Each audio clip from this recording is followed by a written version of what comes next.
Disabilities Task Force meeting. We are so excited to be here at the Indiana University Southeast Campus, and we are so honored to have with us Chancellor Ray Wallace. We will please ask you to make some comments before we start with our actual roll call on that. So welcome. Welcome. Yeah, welcome. Welcome, everyone. Welcome. It is wonderful to have you here at IU Southeast, where the weather is always like this, sunny and cool. You're on a campus of 5,200 students. About 500 of those students are graduate students. We've got a lot of new graduate programs starting, and about 500 of the students live in our very state-of-the-art lodges. They're called lodges because I'm not allowed to say dorms, but they are in fact dorms. So there you are. Before you, we've given you a IUS cup with nothing in it. I'm from Northern Ireland originally, and I think that's probably an oversight on our part, not putting anything in that for you, but the Lieutenant Governor wants this meeting to go smoothly, so you're not getting anything to drink. And you have also our view book. Our latest view book on the campus. Want you all to have a good time today. If you need anything, contact my staff, and we will be glad to make your stay here even better. Task Force members, how many of you, is this your first time coming to campus? Let's rectify that. Come on back. Thank you all very much. Thank you, Chancellor, and thank you for hosting us. I had the great opportunity to take a tour of the campus yesterday with Representative Ed Clear, and I am so impressed with the beauty of the campus, but also with the innovative things you're doing with Salesforce training and with your Masters of Nursing in meeting the need of the workforce here in Southeast Indiana. So thank you for what you're doing. Thank you. It's an honor to have you all here. Introducing the task force members, and I believe this meeting you're going to have to press your button for on and off. So let us go ahead and start with Dr. Steve Council. I'm the Medical Director for the Division of Aging. Good morning, my name is Joshua Bougie. I'm Senior Manager of Program Development for Indiana Medicaid. Good morning, David Reed from the Department of Child Services. Joe Langrak, I'm an attorney from Evansville, Indiana, and a parent of a child. Good morning, I'm Dr. Nancy Hosapple, and I am the State Director for Special Education in the Department of Education. Good morning, I'm Julie Reynolds. I'm with the Division of Disability and Rehabilitative Services. My name is Kylie Hope, and I'm the Director of the Division of Disability and Rehabilitative Services. Crouch. I am the Lieutenant Governor and Chair of this Intellectual and Developmental Disabilities Task Force. Rebecca Casper, General Counsel to the Lieutenant Governor. Jonathan Burleson, CEO of Bridges US. Kim Dodson, Executive Director for the ARC of Indiana. Jason Meyer, CEO of Passages. Welcome, everyone, and I want to recognize two distinguished guests who are with us. Senator Ron Grooms. Senator Grooms, I thought I saw him sneak in. Senator, thank you for being here. Appreciate your work. And then we have the author of House and Road Act 1065, which created this task, 1102, I'm sorry, I'm 1065's broadband, I'm sorry. I got my initiatives mixed up this morning. 1102, which established this task force, which is looking at developing a comprehensive plan for individuals with intellectual and developmental disabilities. Representative Ed Clear, thank you.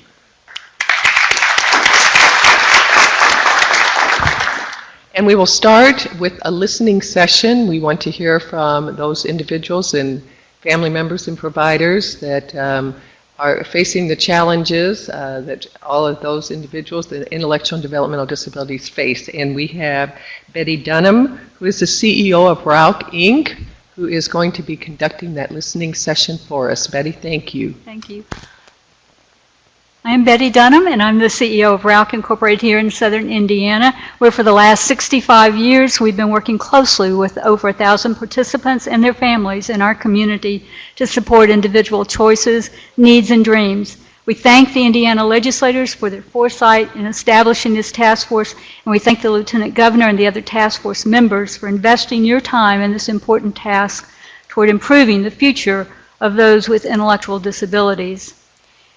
We welcome Lieutenant Governor Crouch, the task force members, and the public audience to Southern Indiana and New Albany. And then I'll read the following statement. The House Enrolled Act of 1102 established a task force for assessment of services and supports for individuals with intellectual and other developmental disabilities. We will now begin a 50-minute listening session during which the public may offer comment to the task force. We have a sign-in sheet for those wishing to make public comment. As facilitator for the listening session, I will recognize people on a first-come, first-speak basis. I will ask people to please introduce themselves prior to speaking and to keep their comments to 2 minutes or less. In order to accommodate all those who wish to make public comment, I will ask you to conclude your comments after 2 minutes, and we'll let you know when that time is up. I will begin by reading the names of 3 people at a time so we can make everything go smoothly. The first 3 people to speak, Dawn Adams will be first, then Jim Stewart and Jennifer Owens.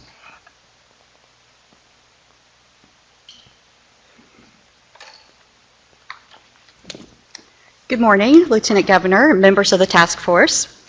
I am Dawn Adams. I'm the Executive Director of Indiana Disability Rights, and I share your vision of an improved state system that supports individuals throughout their life course in a manner that allows for self-determination and increased independence.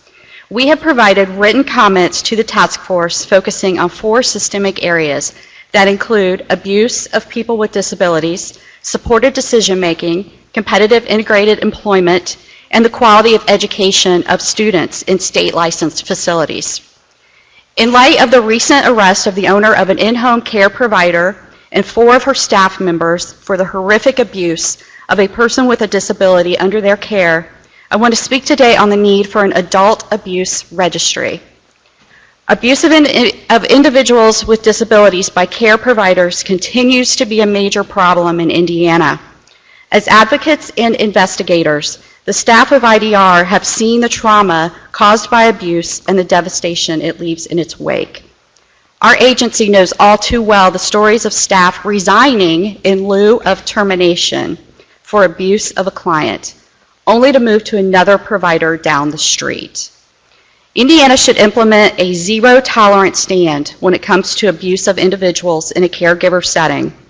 An employee abuse registry mandated by legislation and overseen by a state agency should be required and implemented as a tool to protect individuals receiving provider services that are funded with tax dollars. According to a March 2018 report from the National Adult Protective Services Association, 26 states currently have a system for tracking the people who have abused, neglected, or exploited seniors or adults with disabilities living in the community or in a facility. This is a systemic change that Indiana could easily implement and would serve as an early success for the task force and, more importantly, for the safety and well-being of the people with disabilities in Indiana. Thank you.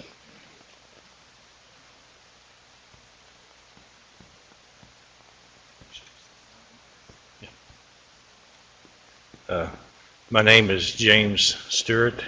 My daughter Lindsay Stewart gets services for Rauch Industries. She has been in the system pretty much all her life on the waiver program, but in her day, just one of her days is just so much for her to do at Rauch Industries and at their ADA program and that kind of stuff. She gets to go swimming. She has joined the Y. She lives at Hawthorne Glen. As a parent and my wife, we both are so happy. We take her home. She has never once asked to go home with us, as in she didn't want to be there.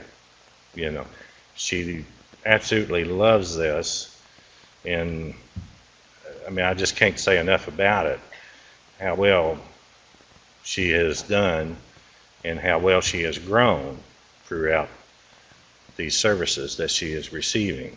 And I think as a state, as all of you guys and taxpayers, we need to do the right thing and keep these services going for our young adults, you know. And that's about all I got to say. So thank you very much for your time. Thank you.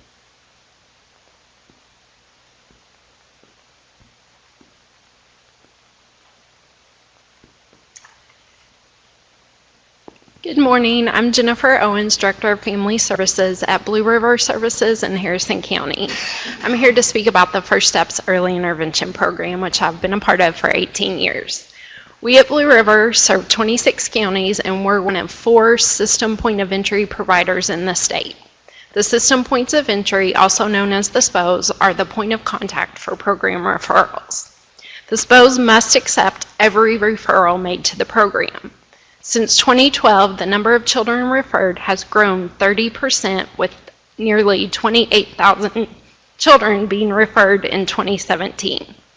The First Step system has sustained multiple rate cuts over the last 16 years.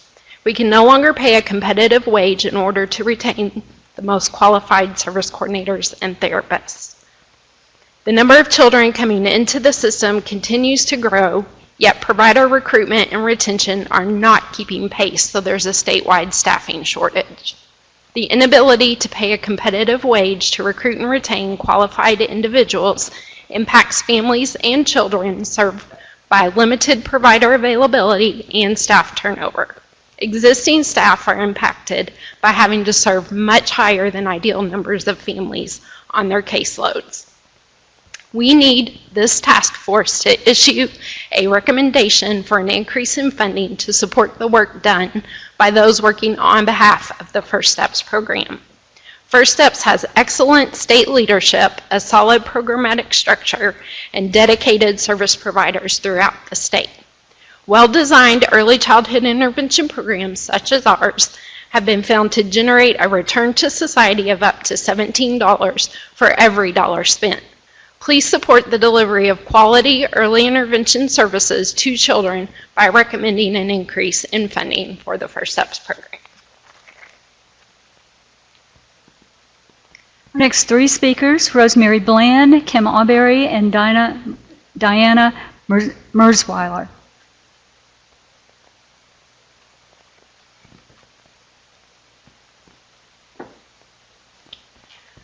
My name is Rosemary Bland, and my daughter Leslie lives at Hawthorne Glen. Leslie lived in a different neighborhood when she went into assisted living for a year, and we never did know any of her neighbors. She didn't get to go anywhere because one client was a flight risk. We changed providers to Rauch, and she moved into Hawthorne Glen. She has her own bathroom and bedroom and is able to go to a lot of different places, even with others, if no one in her house chooses something different. They go to the clubhouse for dinners and parties, and they want to have access to a pool. If there is a problem, there is always backup from the other homes. I accidentally locked Leslie in my car, and other workers from across the street came to help. I was ready to break out the window, and they called the police, and they were there in about 10 minutes because they were aware of our clients living here and got Leslie out of the car and safe for me. This is not like an institutional setting, but a regular neighborhood with separate homes and choices to do the things they like for everyone. She has been happy and content here, and I know she is safe. And that is what is important and what I want for my daughter. And she really does like it out here, and I would hate to see that something would happen that she would have to move again, because she is very content and she loves where she is, and she gets to go places and do things. And that is what is important for me, because at my age, I know I want her to be safe, and that's the most important thing for me as a parent. Thank you.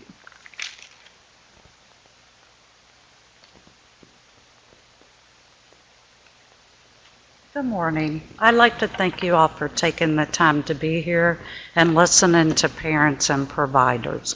My name is Kim Perry. I know Betty introduced me as Alberry.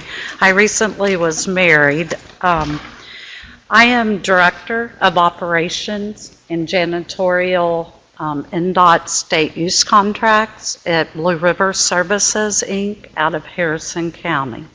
I am here today as a voice representing the 84 persons with disability that receives day services through Blue River's 2 workshops.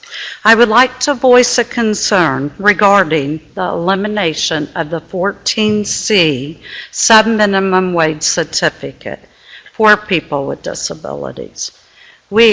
Our agency diligently look for placement in the community for the people we serve, improving vocational skills, enhancing their abilities to live successfully with our support and natural supports by our community.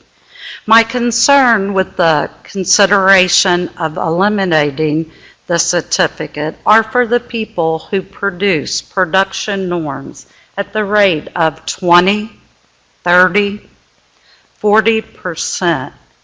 We actively seek employers in the community who will provide the natural supports needed and able to allow people to earn a paycheck. We are diligently supervised by the Department of Labor. We are accountable. I have provided a blank submission form, application of all the requirements that we submit to the Department of Labor. We are monitored. They come to our facilities to make sure that we are providing a fair rate. I have completed the prevailing wage survey for 20 years at Blue River. Just if I may, the current rate for assembly is $9.25 an hour. Thank you.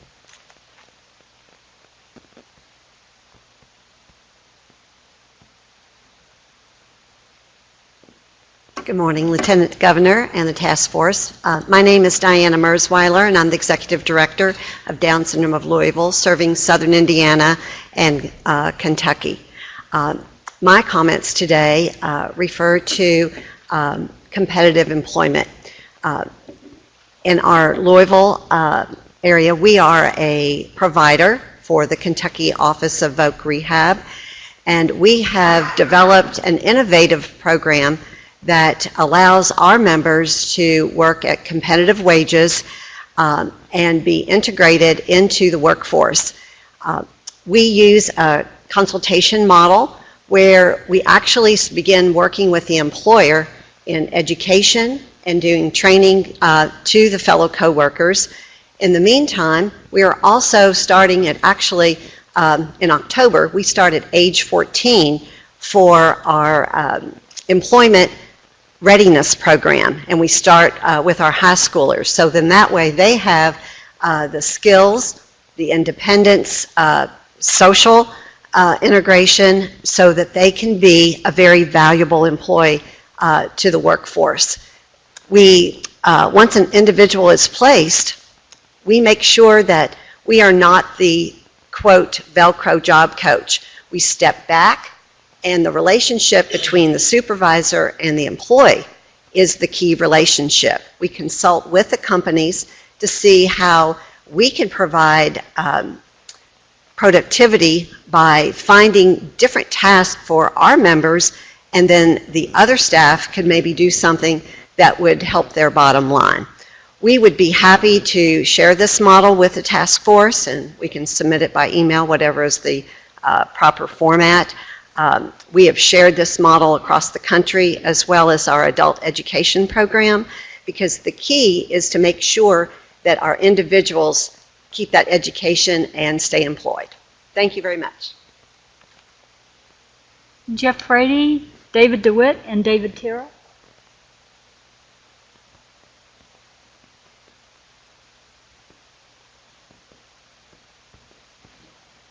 Good morning. My name is Jeff Frady, and I'm a director with Benchmark Human Services. Benchmark currently provides group homes and waiver services to nearly 1,300 individuals with disabilities across Indiana, and we feel that both programs meet the needs of the individuals we serve. It's true that group homes in Indiana are classified as intermediate care facilities. However, our 4 to 8 bed homes are smaller than many other states' waiver homes, which allow up to 12 individuals to reside together. Benchmark serves 240 individuals in several different group home license categories. Each license category is unique and identifies what individuals would be best served utilizing the same level of care and placement authority as the waiver, but with more regulation and oversight. Our extensive supports needs homes are designed for individuals who have extremely challenging behaviors, while our medically fragile homes are designed for individuals with severe medical conditions. Both of these group home levels of care were developed in response to the waiver being unable to provide adequate support and care for these individuals. If not for ESN and medically fragile homes, these individuals could end up in larger facilities, jail, or nursing homes. Group homes exist within and provide access to our local communities. Individuals also have access to better medical care, specialized transportation, and often better staffing ratios than the waiver. A review of Benchmark's community outings is a great example of access individuals have to the community. Individuals living in Benchmark's 6 to 8 bed homes participate in an average of 29 community outings per month. Individuals in our ESN homes average 18 community outings a month, while individuals in our medically fragile group homes go on community outings an average of 10 times per month.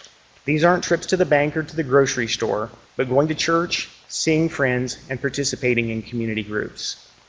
Currently, group homes are one of the only avenues for an individual to receive 24-hour care and supervision. In lieu of a low-service waiver, an individual can choose to live in a group home and receive the supports they need and begin a path to living independently. Thank you.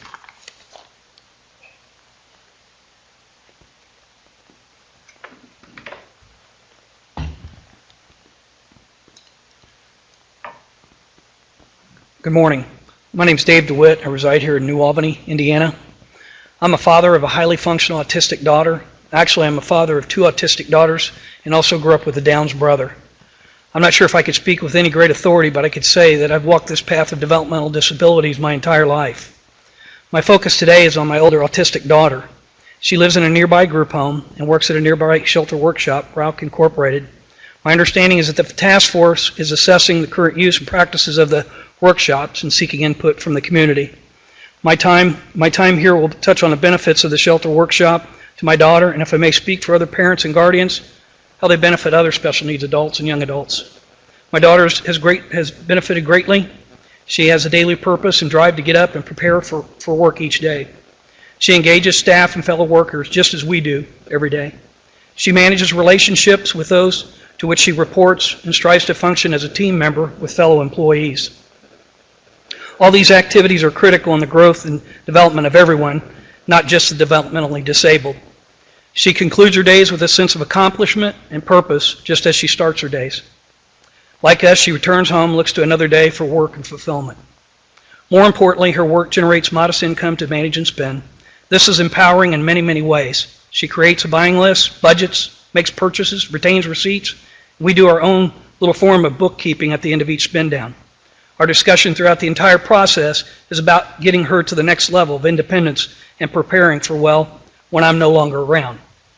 Seeing our children transition to adulthood is a scary thing, whether they are developmentally challenged or not.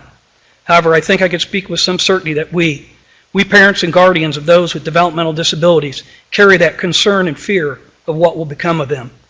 We have that worry each and every day when we rise and the time we close our eyes. Every day. This anxiety never leaves us. That said, it's highly critical to understand the importance of the shelter workshops to developmentally challenged users, their parents, extended family members, and guardians who care for them. They are essential to the growth, development, and overall well-being to all individuals within this special population.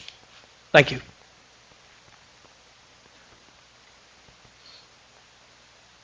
Next, we have Laura Means, then Amelia Williams, and Connie Bell.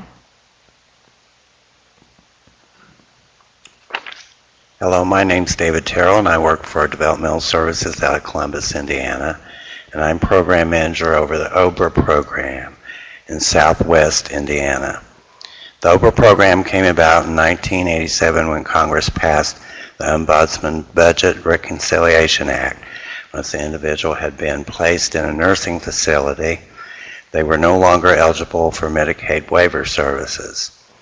Many of the OBRA participants no longer had family members to take them into the community, or families live many miles from the facility and only visit very few times.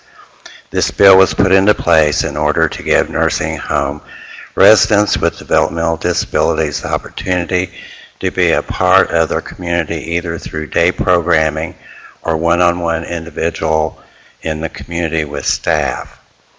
Funding is through state line funding, not waiver funding. The IDT consists of the individual, the family, BEADS, the nursing home social worker, the nurse, and the program manager. The IDT meets and discusses programming, goals, and hours that would be appropriate for the participant.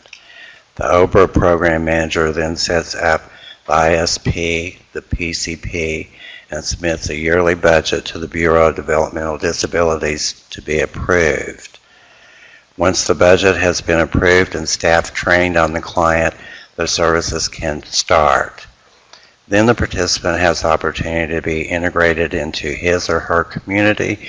An individual has the ability to choose where he or she would like to do in the community. OBRA individual services are one-on-one with staff, going shopping, eating out, going to the movies, fairs, festivals, and many other community activities that the individual may not have the opportunity of doing.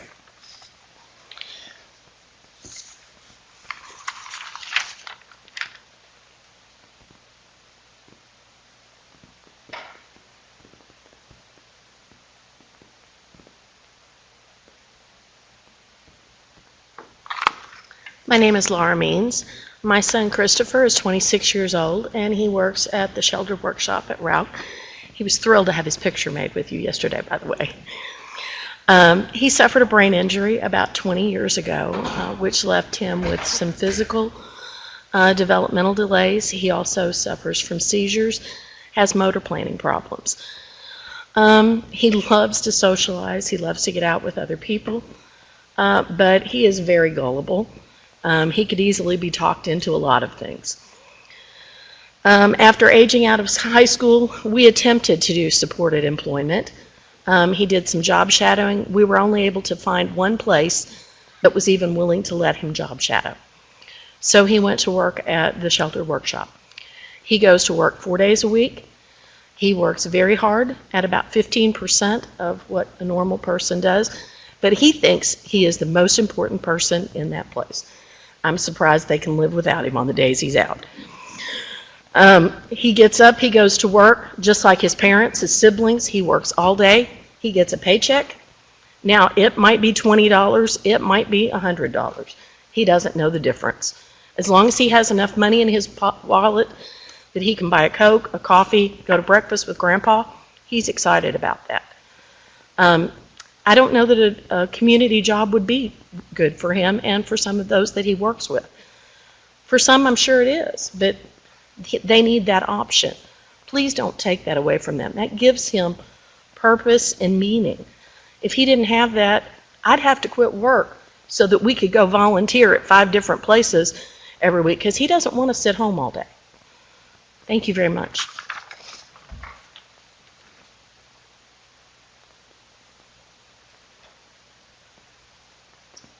Hi, my name is Amelia Williams, and I'm the Director of Children's Services at Rouck Incorporated.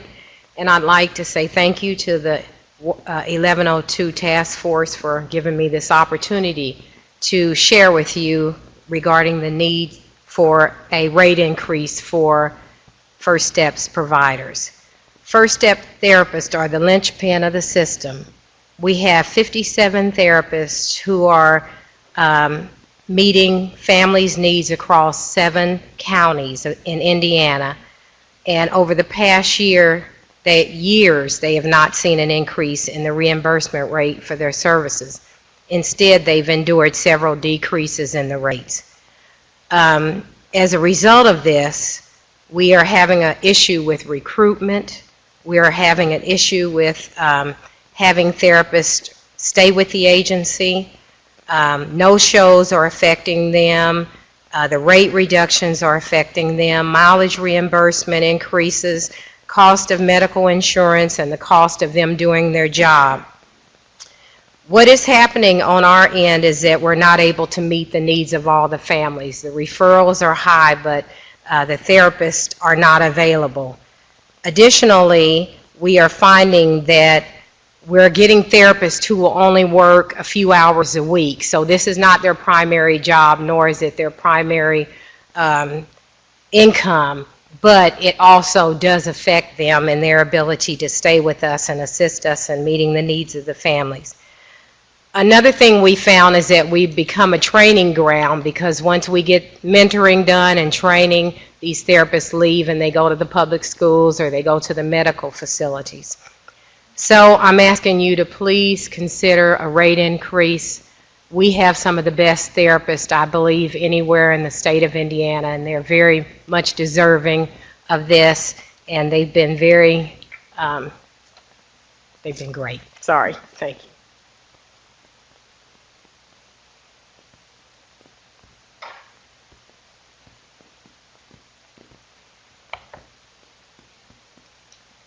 Hi, my name is Connie Baugh. My husband and I have 2 children with ASD, a 12-year-old girl and an 8-year-old boy. Our private insurance doesn't cover most of the services because it is based out of Ohio, which is a non-mandated state. We depend on the waiver. By the advice of our behavioral therapist through the waiver, we have tried separate counseling, getting help from the school, CPS, trying to get help through various different psychiatric hospitals, the local shelter, and then the final result, she said, was call the police. And we've had multiple officers come out, and they have said that the system is so messed up that there are no place to take these children for the help that they need. We definitely need more funding. What happens if the behavioral therapy doesn't work, which it is not? We have no place else to go. On our own, we are trying neurofeedback therapy, which we have just started, and we are hoping that that will be able to help with our children. Again, we have no place else to turn. Art therapy, we hope, will also be added. If we can't get things added in our services in our home, we are hoping that maybe transportation to the services may be offered. We also are having a very hard time keeping respite. They either don't show up or they quit. This has affected our family severely. My husband and I and our kids have been severely bullied. My daughter doesn't want to go to school because she is constantly bullied. We have been severely bullied by our neighbors and our so-called friends. ASD has also caused PTSD to myself and my 9-year-old daughter because of the constant state of being attacked by our ASD children. We have no other friends or family to help us. So we appreciate and all the help that you all will be able to help us in the future. Thank you. Kathy Summers, Judy Fable, and Tony Euler.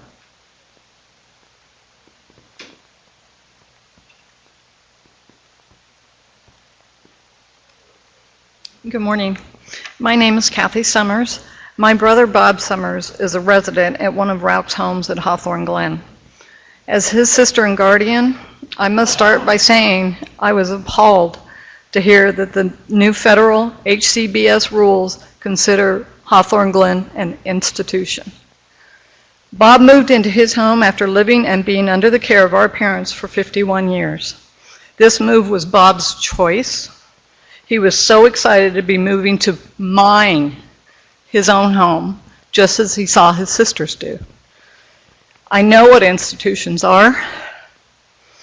When our mother was president of Arizona's ARC back in the 70s, she shut down institutions because of the deplorable conditions of them. Rauch, Hawthorne Glen homes are not institutions. Bob is free to come and go as he pleases. They have accessible vans provided for their use. Bob has discovered the love of bowling. Now they go almost every Saturday to go do his favorite activity. The DSPs have even offered to take Bob to go see his mom that is no longer able to drive. They take him to visit his 62-year-old Down syndrome brother in a nursing facility just so they can have that contact. Bob registered to vote this year. Would that have happened in an institution? I don't think so. When Bob moved into his home, he could walk without assistance. As he has aged, his mobility has declined to the point of having to use a walker at one point, and now he's in a wheelchair. However, his home is completely ADA accessible. They have not had to make any modifications. How many of us can say that about our homes? I can't. It's difficult having my brother come visit me at my house as his mobility has declined. In closing, our DPSs need paid more. They work for below poverty level, and they have so much responsibility, and they love our families. Thank you.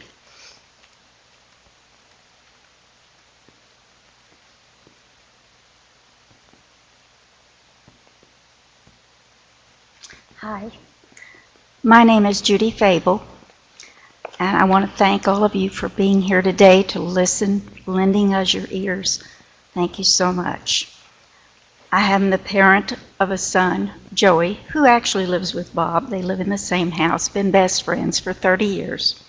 So they try to make sure that the kids are going to be cohabitative. My son, his name is Joe, lives at Hawthorne Glen. He's 55 years old. He has cerebral palsy. He's confined to a power wheelchair, and he needs one-on-one assist with all tasks. He has been on the Medicaid waiver for 30 years. He lived at home for 52 years until we became unable to care for all of his needs. He loves Hawthorne Glen. He was fortunate enough to move into a home especially built for him.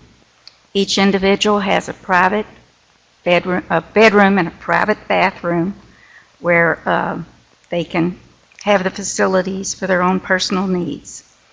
They live in a beautiful community. The group homes that he and the other clients live in make up 10% of the subdivision they live in. The neighbors walk their dogs through our neighborhood. The children ride their bikes and skateboards.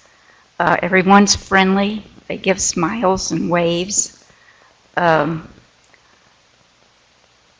Joe loves the kids, and we have one lady who is so nice. She adopts rescue dogs and brings them back so that they can visit with our clients who really like that.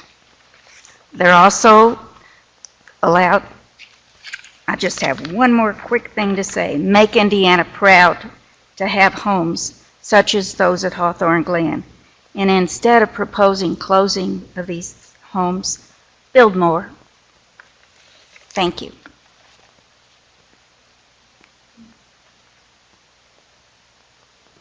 Next up after Tony will be Kelly Mitchell, Jody Hazlett, and Joe Spelker. Good morning. I got a couple of publications that I'm going to read from that came out in the last couple of years.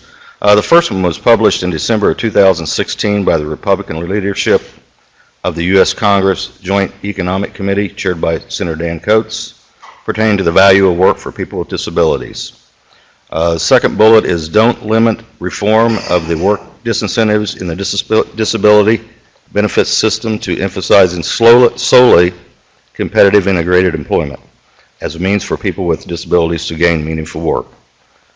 Other options that enable meaningful work, like self-employment, independent contracting, and working for a non-for-profit generating specialized work options using sub-minimum wage under the Fair Labor Standards Act, create diverse choices for people with disabilities, and expand opportunities for work. Thanks.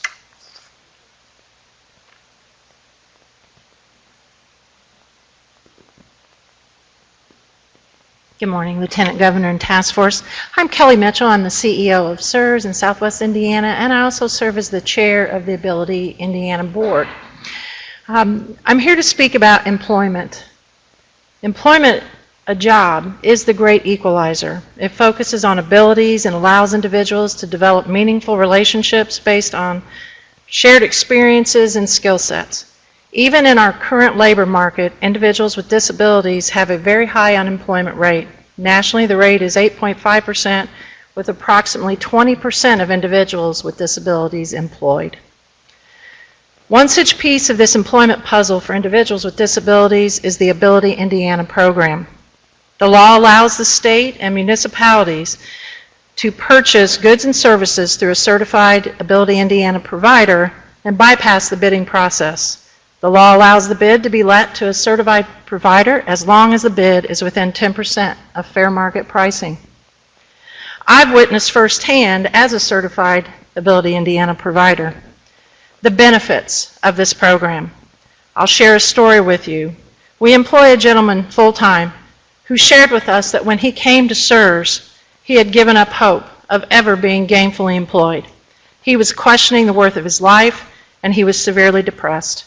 Through our assistance, he became employed as part of our janitorial crew cleaning area BMVs. He was able to pay off years of debt, he has his own home, and he no longer draws Social Security disability, completely off of public assistance. Ability Indiana contracts are a win-win. State and local governments serve as a model of inclusion and equal opportunities for all.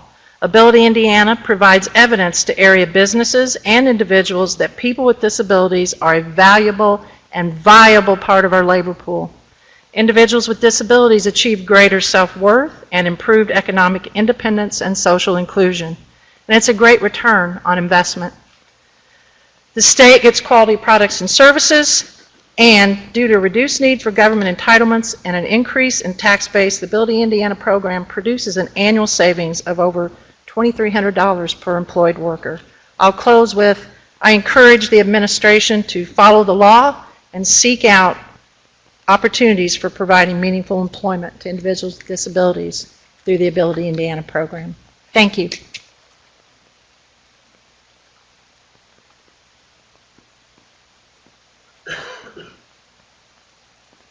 Hello, my name is Jody Hazlett. I'm the Executive Vice President with New Hope Services in Jeffersonville.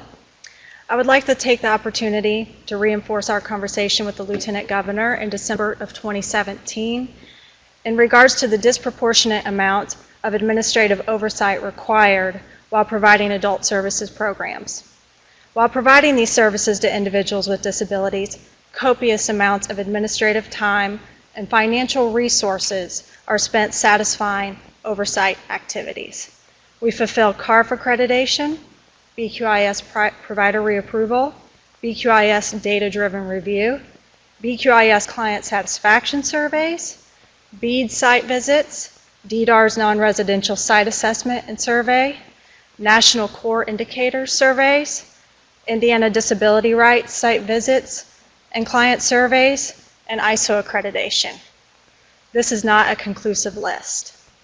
This amount of administrative compliance is inconsistent with other services we provide for the state of Indiana. DDAR staff have recognized this as an issue, and in December 2017 stated there would be a stakeholder work group convened. NARF has provided names for this work group. To date, this group has not convened. Our request is to implement a more streamlined and effective oversight structure, avoiding duplication efforts and allowing for additional resources for our clients and our services. We appreciate your time and attention to this matter, and we are happy to assist the state in any way requested. Thank you.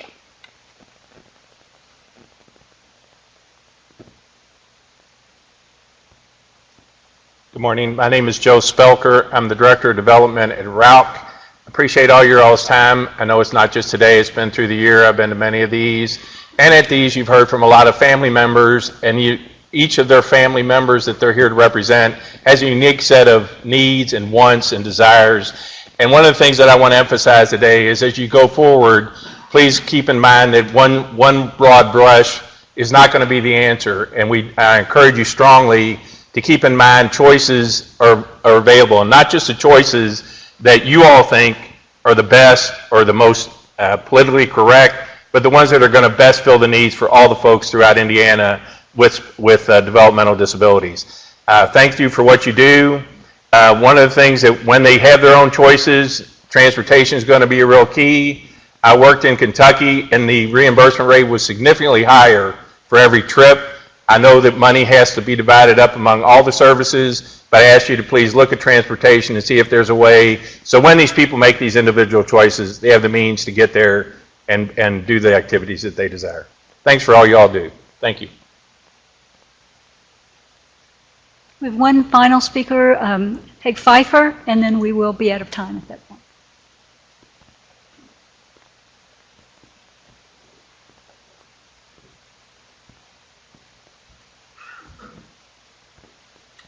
I'm Peg Pfeiffer, and on the board of directors of Rauch Industry. But most important of all, I'm a mother of a child that goes to the workshop. Her days are, Michelle, we found out that by the time she was 2 years old, was very slow in doing everything. And they told us that she has cerebral palsy and that she really should be in an institution because it wouldn't be good for our family. We didn't take that choice. We took the choice that we would work with her and enjoy her and make the person the most that she could be. She went to a special needs school and from the time she was 3, and then finally by the time she was 8, we were told she was not educable, that she should go to a public school, which she did. When she was 20 years old, they introduced her to Rauch Industries, even though she was still in school. And it was very comforting to know that she had some place to go when school was finished. Michelle is a very social person, but her speaking is not up to par, but we accept her for what she is, and she has the best smile in the world. I really feel that it's because she does work at the workshop, has a job, she thinks she's pretty good. And she's might be one of the slowest, or as far as production is concerned, because she likes to talk to other people and sort of drifts from what she really should be doing. But she's probably one of the happiest too. And I think it's because she has something to do and she has friends at the workshop, and closing the workshop or doing something thinking everyone should. Okay. I'm sorry, we are out of time for the public comment. I just want to thank all of the speakers who came and shared their opinion with the task force. Thank you. Submit testimony to the website. We welcome testimony, any written testimony or any testimony that you haven't shared.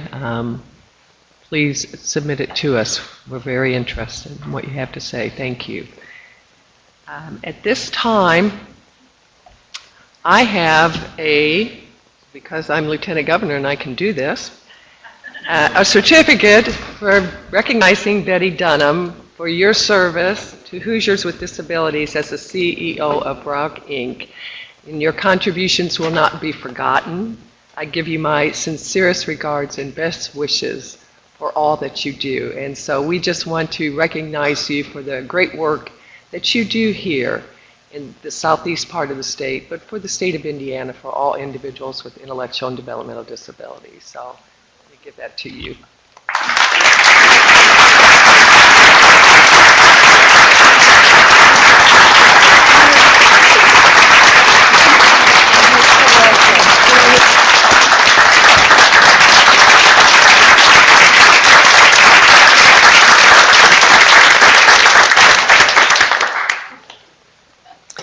We also, I would like to welcome Patrick Cockrum, who is the immediate past president of the NR board. He has also a special presentation to make. Welcome, Patrick.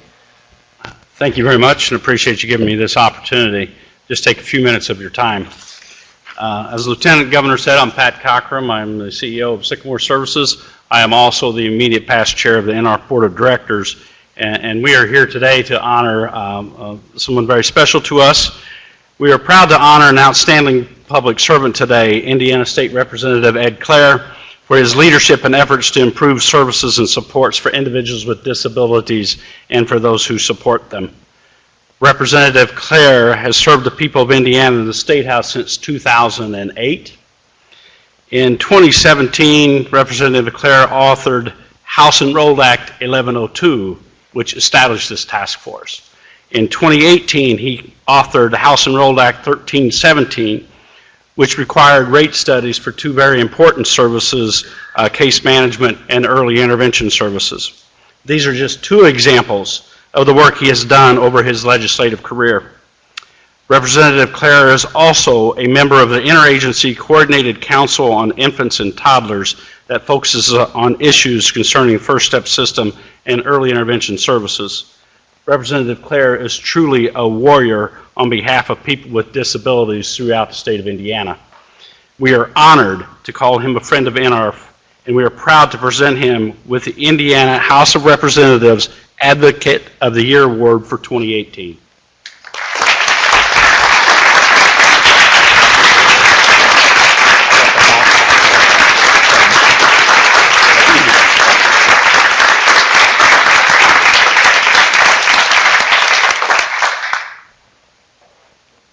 Thank you. Lieutenant Governor, may I say a few words?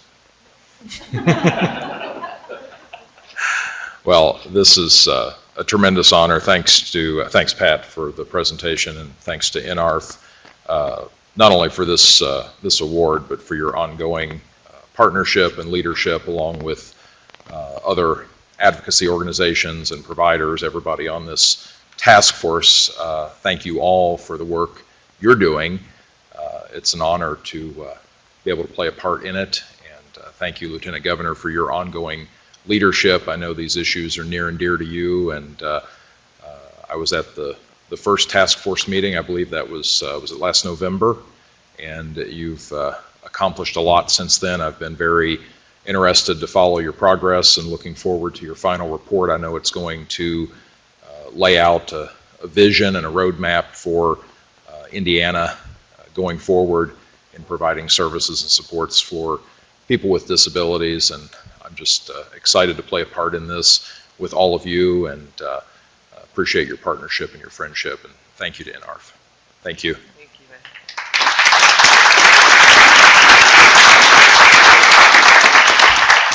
you. We will take a 10-minute break, so we will be off air for 10 minutes, and there will be lunch for the board members, and this is your opportunity to fortify yourself for the next 3 hours. So thank you all. We'll be back.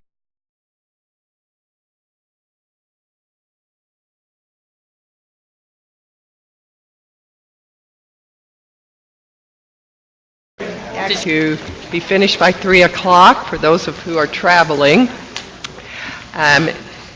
So we will reconvene the meeting, and we will start with approval of the minutes from the July 18th meeting. Are there any corrections or additions to those minutes?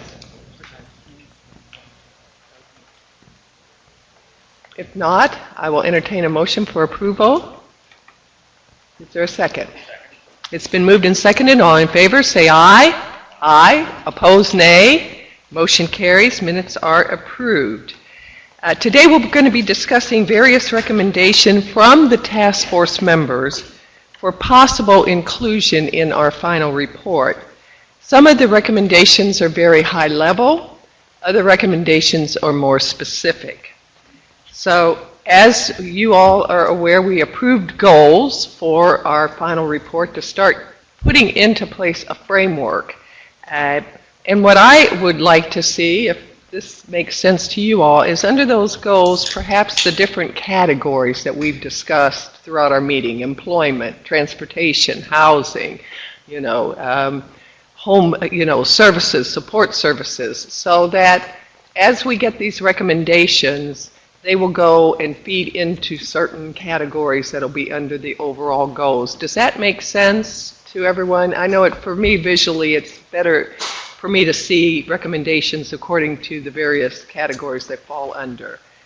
If that makes sense, okay, then I think we'll proceed just by consensus. That will depend, Derek, for you to come up with categories based upon, our meetings, and then the recommendations will feed up through those, if that's okay. Perfect.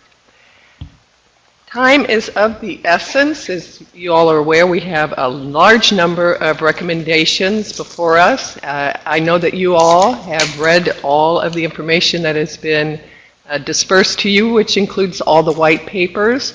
So rather than spend our time talking about the white papers, and to be efficient, we're going to try to allot 15 minutes for every recommendation. So if the authors will go right to their recommendation, since you all have read the white papers, and perhaps some brief reasons why they are proposing these recommendations, and then we will open it up for discussion or questions by the task force members.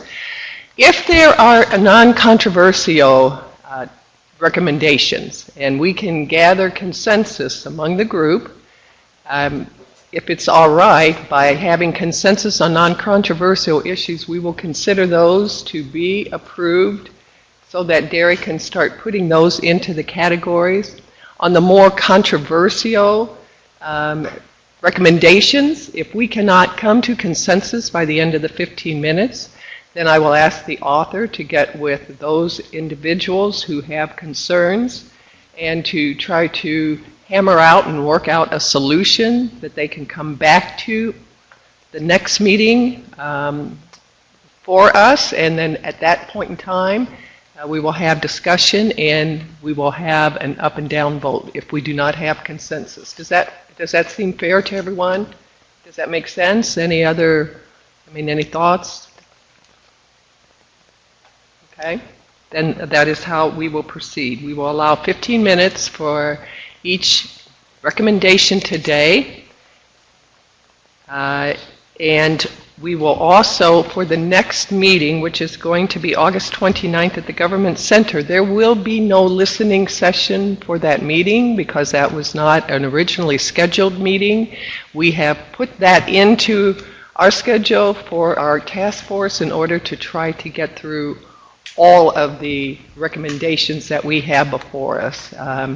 And we expect that probably we're going to have to devote a little more time to some of those more controversial issues. So we did not structure that next meeting for a listening session, but we will come back to our final two meetings and include listening sessions before those particular meetings. But the next meeting is really a working meeting for the task force. So if there are no questions? Okay, very good. Then let us get started. I believe that our first recommendation is reshaping Indiana's support and services for people with IDD, and Kim Dotson, the Executive Director of ARC of Indiana, is making that recommendation. So Kim? Great. And, good morning. Thank you, everybody. So my white paper and my recommendations really from had over the last few months, and really going back to, I have to look for Ted, is that better, Ted? Making sure that, as we are building our comprehensive plan, that it really does encompass some of the goals and values that we as task force members have, and that we really do look towards those goals. I support a lot of the comments and recommendations that we have already discussed, but I wanted to make sure that, again, as we move forward, that we really are coming forward with a set of values and standards that we want our comprehensive plan to be. So I do have 4 recommendations. I certainly could have had many more, but I think that the 4 of them really do kind of get to where we're wanting to go. The first recommendation really ensures that we build a services and support system that supports and promotes self-advocacy and independence, which lead to a good life for people with intellectual and developmental disabilities.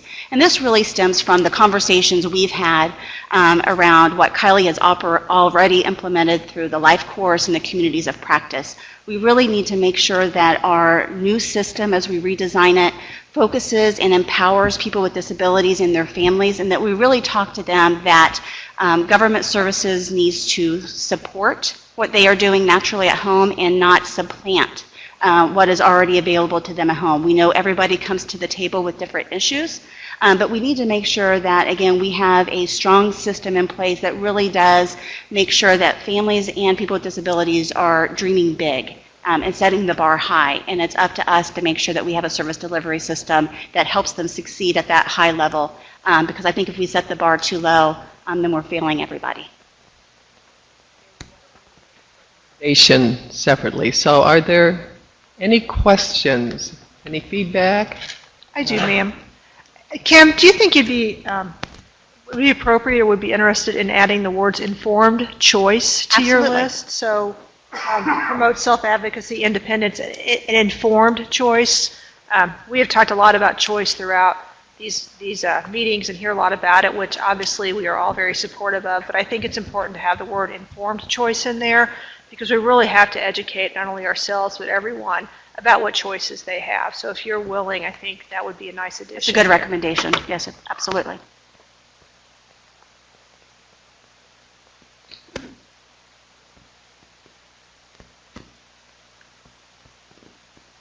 Make sure the green light's on. I really like this series of recommendations because they're a higher level. And I think that that's really important to set.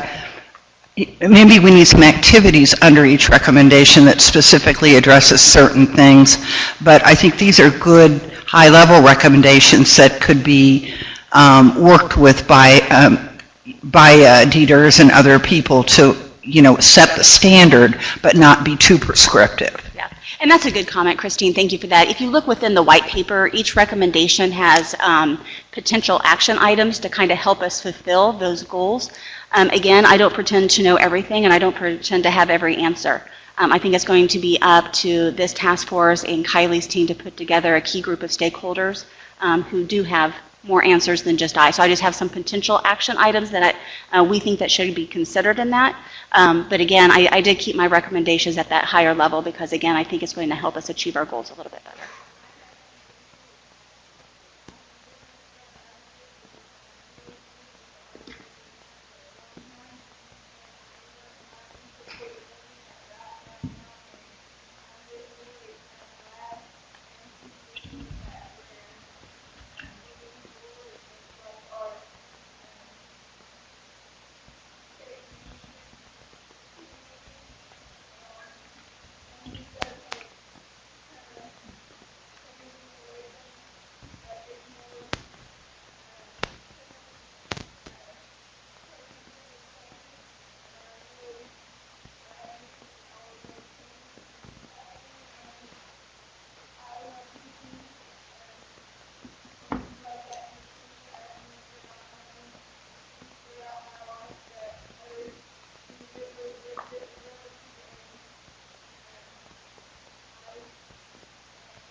Appreciate that. And so for task force discussion members, is there any other kind of comments or concerns? I think that's a great suggestion. Informed is going to be inserted into you. You want to read the recommendation one more time? Sure. So the recommendation would be changed to create a services and support system that supports and promotes self-advocacy, independence, and informed choice, which leads to a good life. No additional discussion, then is there consensus among the group to adopt this recommendation? All right. We do have consensus. So your second recommendation, Kim? Great, thank you. Recommendation number 2 involves the early intervention program. And so anybody who knows me knows that I always kind of jokingly say I get a little nutty about first steps and early intervention services, because this is really where state money should be invested. It's where we have the greatest return on our investment. I will say, though, there is a white paper submitted by Kylie, NARF, and the ARC. They too have recommendations, and so I will withdraw my recommendation number 2 because there are recommendations under the First Steps white paper that's being submitted today and discussed that I think includes my recommendation and supports even more stances. Extremely efficient then. I'm Would you like to move on to recommendation number 3? Great. Recommendation number 3. So when you get to 3 and 4, again, there are so many different issues that impact the lives of people with disabilities, and there's so many different things that we could have done a recommendation for. But when you talk to people with disabilities, they really talk about where they work and where they live. And so I focused really on employment and community living. And so recommendation number 3 deals with employment.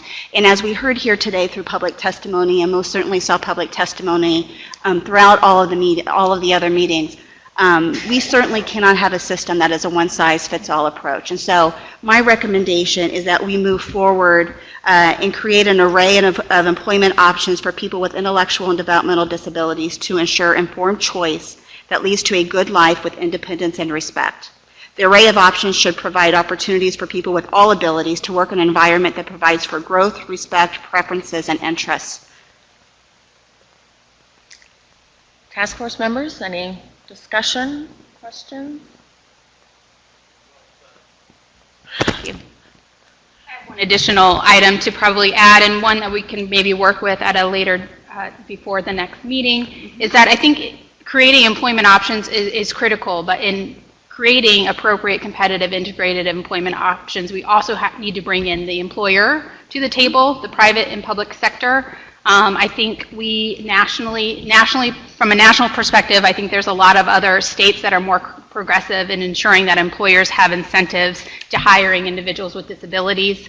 I think they have the ability to look at offsetting potential additional training costs. I think there's ways in which we can do some tax incentives, but if we truly look at this employment options, we have to bring in the workforce and the employers to the table to really kind of move this forward. So I'll work with you on maybe some potential additions, and there may be other recommendations we could add that to, but I do think from a bigger scope, and not just within DDRS programs, if we are truly improving employment options, we have to go beyond the umbrella of DDRS, and I think we have some opportunities to lay that out more specifically in some Indiana policies so that we're not behind. I agree completely, and again, I think some of the action items within our white paper can help us add to this. That sounds like it might be an item that's going to take a little bit more time than we have here today to work through, so we'll hold that one and revisit it at the August 29th meeting.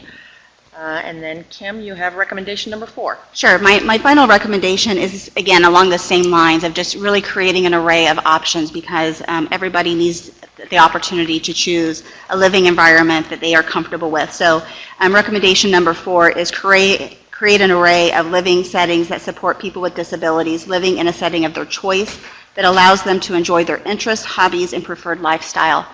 Again, we stress that this should not only include waiver homes, perhaps group homes, but also there's a lot of housing issues out there that need to be addressed. And again, a lot of those potential action items are within the white paper.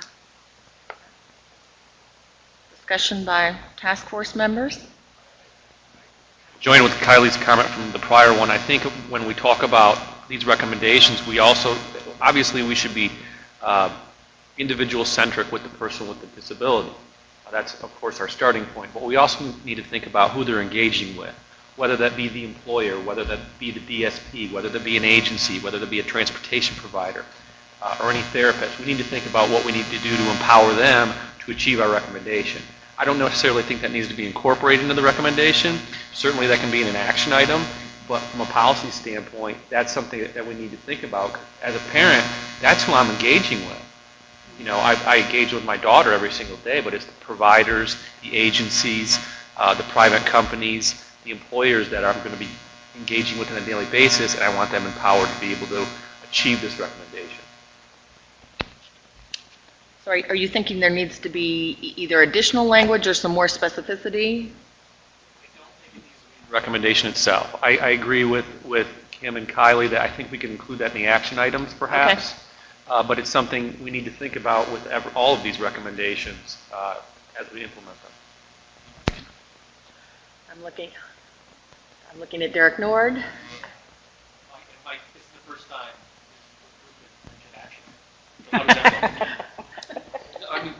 Well, I think they may be using recommendations or action items sort of interchangeably, right, but so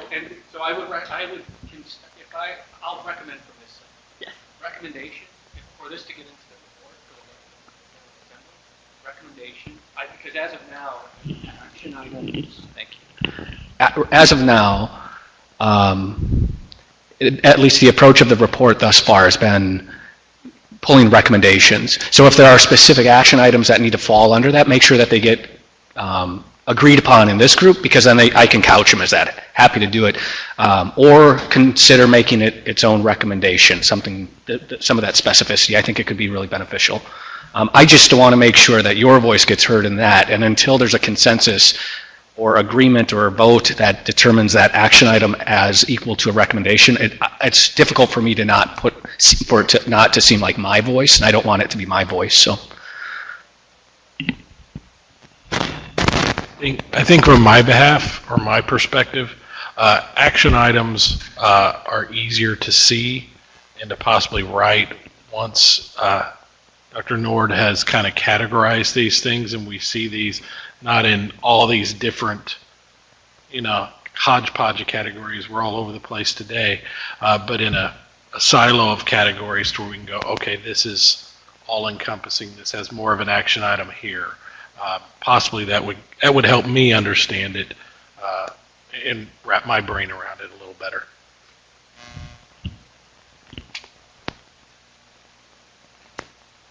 Derek? Good?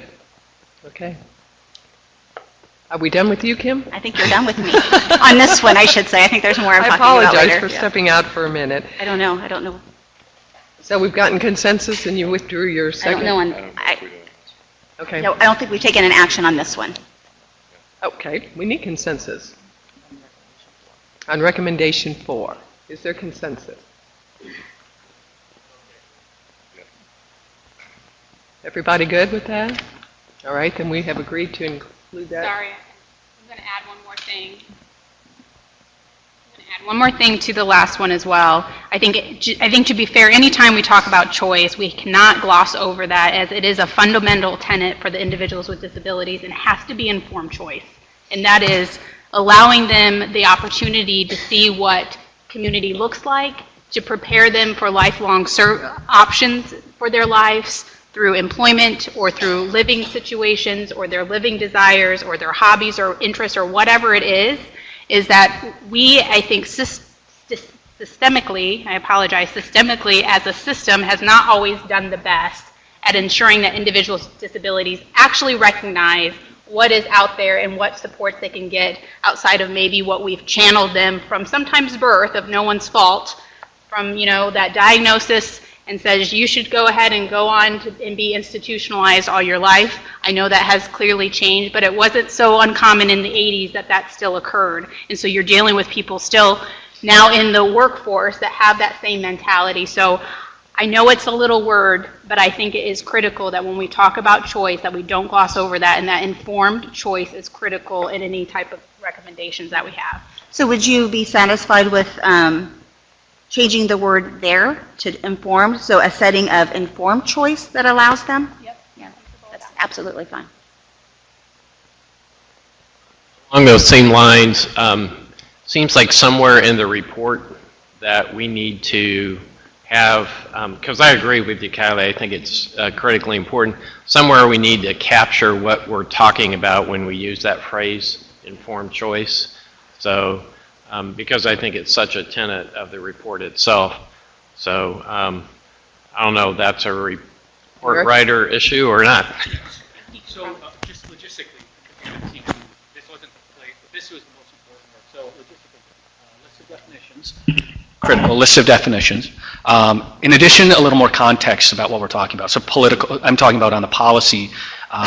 Last time this kind of group came together was even, it was pre-Olmsted decision. So a little political context as well as some definitional context too. So that's the intention.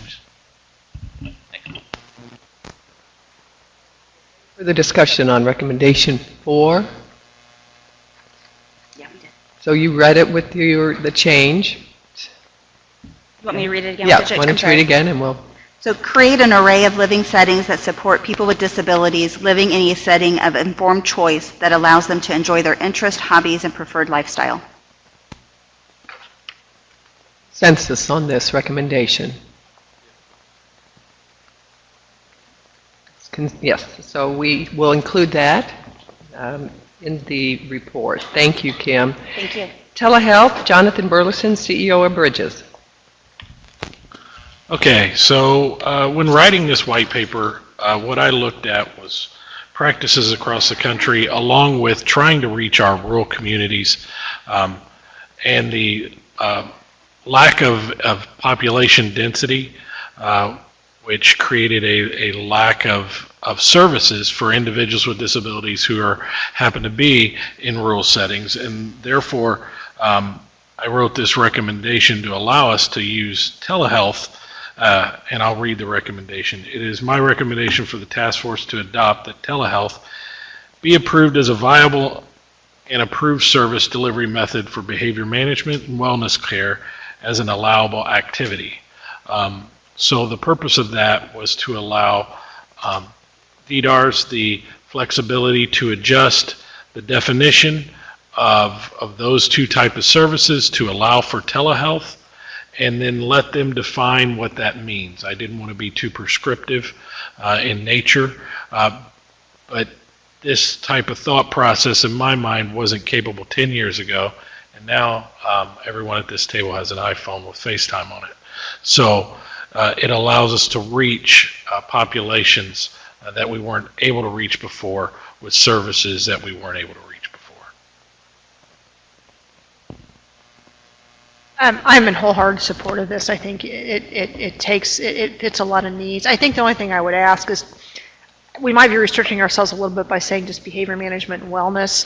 We may come up with a different array of services at some point. There may be other things. So I think if we could broaden that out, if you want to say services that would be appropriate, or I hate that word, but something to broaden it beyond other services, I think that'd be beneficial. I think, could we say other potential expanded services in the future? That'd be great. Something like that? Yep.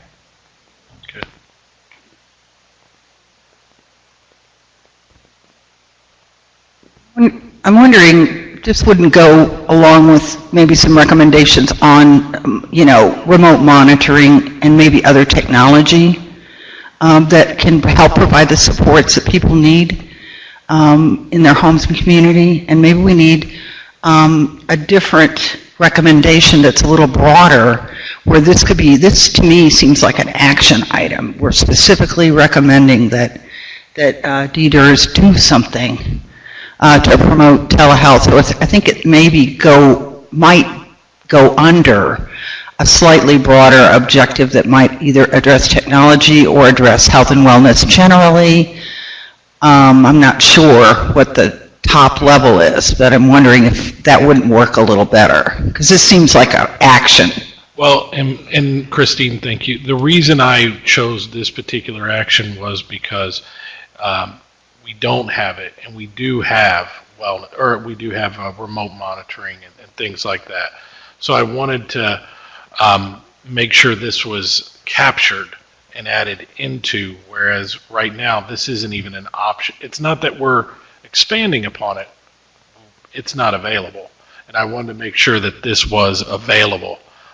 And so, whereas with other technologies and remote monitoring, I think I do agree with you, that's technology, but that's expanding upon a service we're already doing. And I want to make sure that this gets included, because I know there's a lot of people, there's a lot of industries that are using it, even hospitals, and it's just coming along very quickly. And so I want to recognize that. I'm willing to adjust this. That being said, I'm willing to adjust this however we need to. But I want to make sure we keep that key point that we don't have anything like this now, and we need something like this now.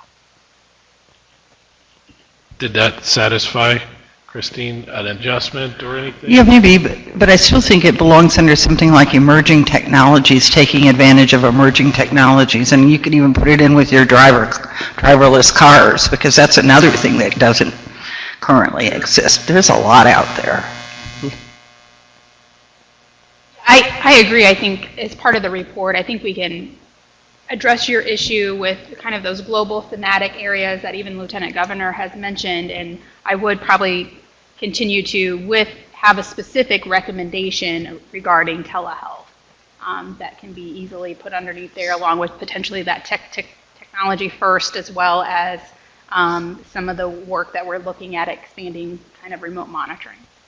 Yeah, I do agree with you that the technology first statement that Kylie wrote out, I can't remember how many meetings ago now, that was similar to Ohio's. That would kind of be a good category, Dr. Nord. And then we could throw a bunch of stuff, I believe, as they come in there. Eric, you are capturing all these thoughts, so, you know, in your report, I think when we see that draft report, it's probably going to take care of a lot of the, you know, the kind of conversations that we're having, but you are noting those. I see you writing furiously. Doctor. Yeah, I agree fully with the broader, you know, opening it to a broader application, because there may be several other things that would benefit from improving access to services. My specific question was more about, did you say that the behavioral management and wellness care are well defined already, or they're not defined? The services are well defined, but they exclude telehealth in particular. They don't address telehealth at all. Delivering it via telehealth. Yes, and so whether it's complete telehealth or some version of intermittent delivery and face-to-face, whatever that is, I think that's up to DDARS to determine what the best fit is for that. But those particular programs are services that are being rendered to clients as of today, but would benefit very much so by the use of telehealth. Just an extra tool in the toolbox, so to speak. Did you look at telepsychiatry when you looked at telehealth? Because I know we're still struggling with getting individuals that need psychiatry supports. I did a little bit. I actually spoke to Mitch Robe and discussed in detail his use of telehealth and what direction they've been going. And his service is app-driven and is very extensive and blanketed in usage. I really think what I'm doing is cracking the door open for us to start using it, and hoping that DDARS really runs with it once they get it. Any other discussion? If you would reread it, please. So it is my recommendation for the task force to adopt that telehealth be approved as a viable and approved service delivery method for behavior management and wellness care as an allowable activity, along with other potential services in the future. Members, is there a consensus? Yay? Nay? Everybody good? Wordsmith, I'm sorry. I think I would switch, have a broader category of just services first, and then as example, maybe put behavior management and wellness care. You want to read what you would suggest? I mean, I'm being picky for sure, but I think to get to the point that it is, as Dr. Council said, it is somewhat of an access issue. So I don't want someone read this and inadvertently think it's just for behavior and wellness care, although those are great examples. So just kind of back up and say, approved as a viable and approved service delivery method for services, for example, behavior management and wellness care. Perfect. I'll try to write it real quick. Okay.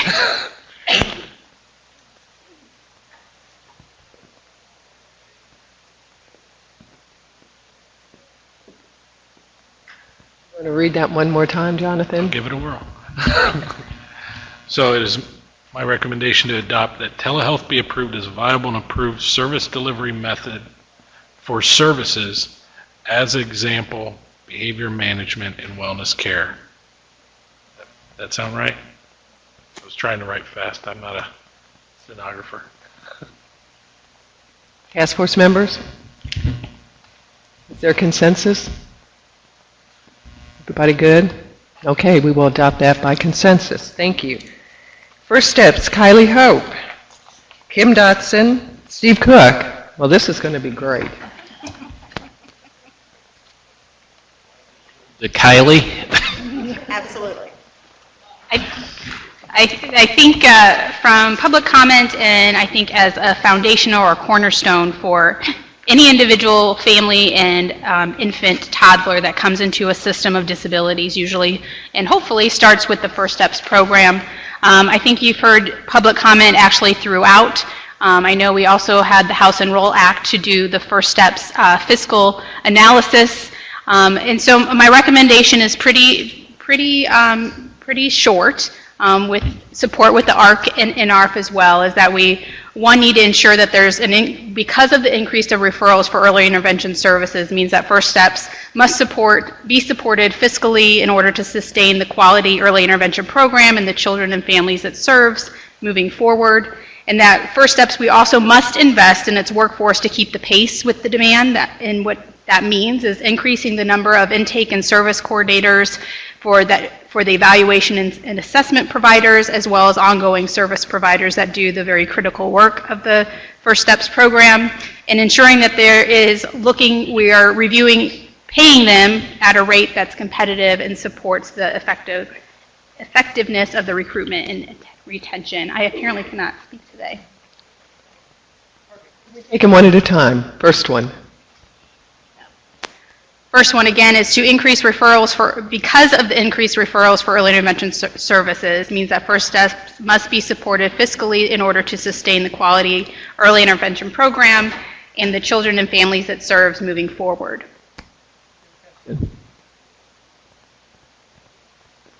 Everybody good with that?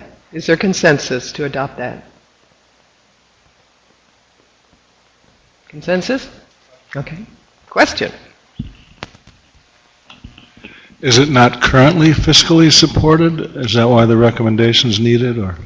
That's correct. The First Steps program, based on its just increased referrals, and not just the increased referrals that we've had, an 8% increase since 2016, but it's also the referrals that have come in and have been found eligible for services and maintained in the system. So they're not only just getting a referral increase, but we're also ensuring that the service providers and the service needs of those individuals, because they are found eligible in our system.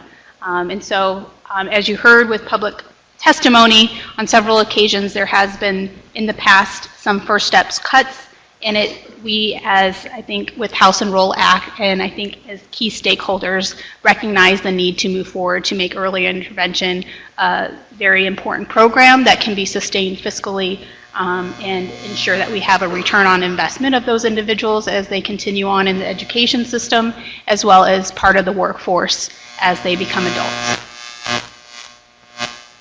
Question? So is it supported fiscally in increasing measure to? So what you're saying is that it is currently supported, but just not enough? Correct. It needs to have an appropriate fiscal sustainability plan.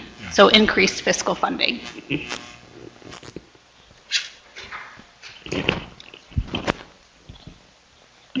I think if I may add to what Kylie is saying, I think in addition to the increased referrals, which have been pretty significant, I think that because of some of the societal factors we're seeing with infants and toddlers, there are many, many more people that are eligible for First Step services, and their needs have changed a lot over the past 20 years. So, 20 years ago was a different population of young children that were coming into services, and with the different societal factors that have happened probably at least over the past 10 years, I think those children that are eligible for services has continued to increase, and probably they're a little more difficult to serve. So having that core cadre of really good providers that understand infants and toddlers and working with families and being able to pay them appropriately. What we have seen in that system for at least 20 years is therapists have not been adequately compensated because they do not stay in first steps. They go to school systems, hospitals, those sorts of things. So without adequate compensation for the work they do and the increasing difficulty of it, I think that's why this is needed. Doctor? Just be some language to clarify that in the recommendation that this is. Do you have any suggestions? Funding or service availability fiscally.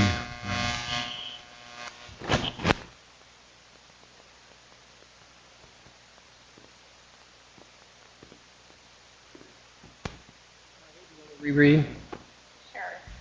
So I indicated due to increased referrals for early intervention services, requires the first steps must be supported. Sorry, I lost it. Must look at enhanced funding in order to support fiscally and sustain quality early intervention program and the children and families that it serves moving forward. Get it? Input from task force members? I have some, I promise not to do every single one, but I'm wondering if there's a way to put a statement in front of these two recommendations that talks about the importance of the First Step program and enhancing and supporting it, and that it's, whatever, and then these two are kind of the action items, because to me these are both action items. And I think Kylie's got enough stuff in these two paragraphs. It could easily have a little recommendation heading that might also help Dr. Corsell put the context in it just slightly to make it a little clearer.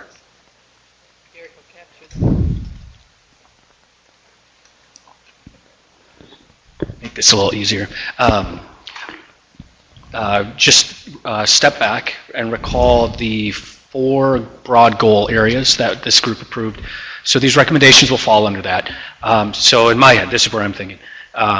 This will fall under one of those broad goals. Each of those goals will be contextualized to capture the reasoning as much as you can in a couple paragraphs. I mean, otherwise we're going to have a 100-page essay on the importance of each of these programs. And so a couple paragraphs probably to contextualize why these specific recommendations to support the reason for them. So your point, I think it can be captured in that. To the extent and the detail might need to be finessed. So I think we can have that opportunity probably in September, since you're all doing this heavy lifting now. So you'll have an opportunity to review it at some point, provide feedback if there's additional context that needs to be added. So keep that in mind too. But that is the intention. From my point of view, and we're a First Steps graduate family, programmatically, I don't want to try and gild the lily. I think First Steps does a fantastic job already. The point we're saying is there isn't enough money to staff what we already have as far as a construct. We have the right program there. We have good intake coordinators. We just don't have enough to pay folks to stay in that position before we leave them to the public school system because of the comp levels and the benefits. So it really is, and someone used it in their testimony today, it's a recruiting ground. So if we can not enhance the program, because the program's there, I think, but if we can appropriate enough money to build what's already there, that's what I think we're talking about. So from my perspective, I don't want to enhance the program. I love the program. I think it does a fantastic job. We just need to put more money into it. And I think that's what this says. It took me a few times, but I'm there.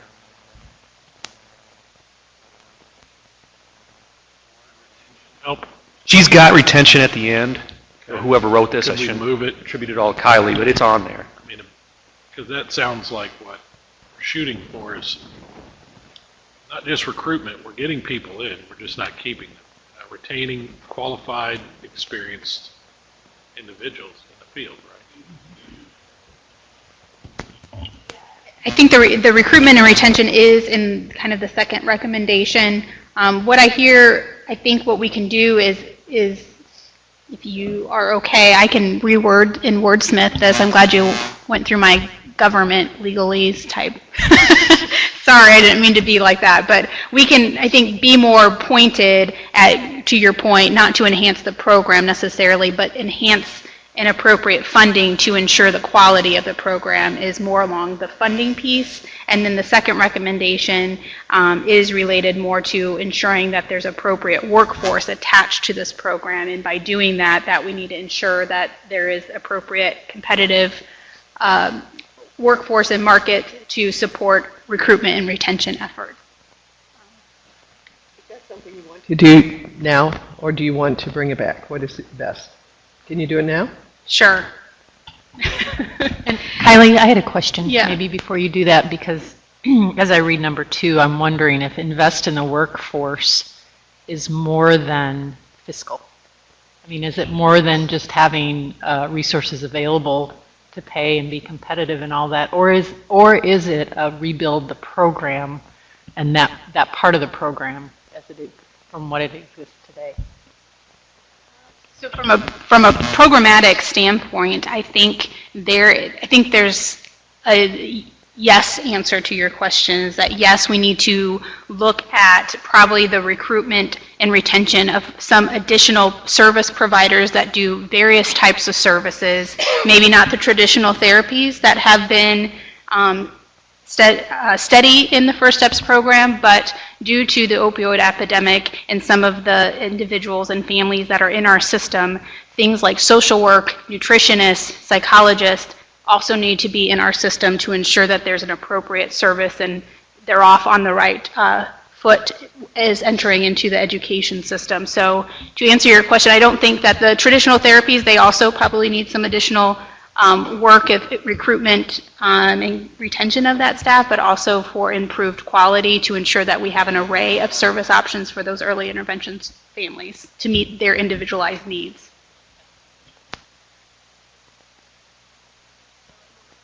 Looks like I will review this and bring it back next week.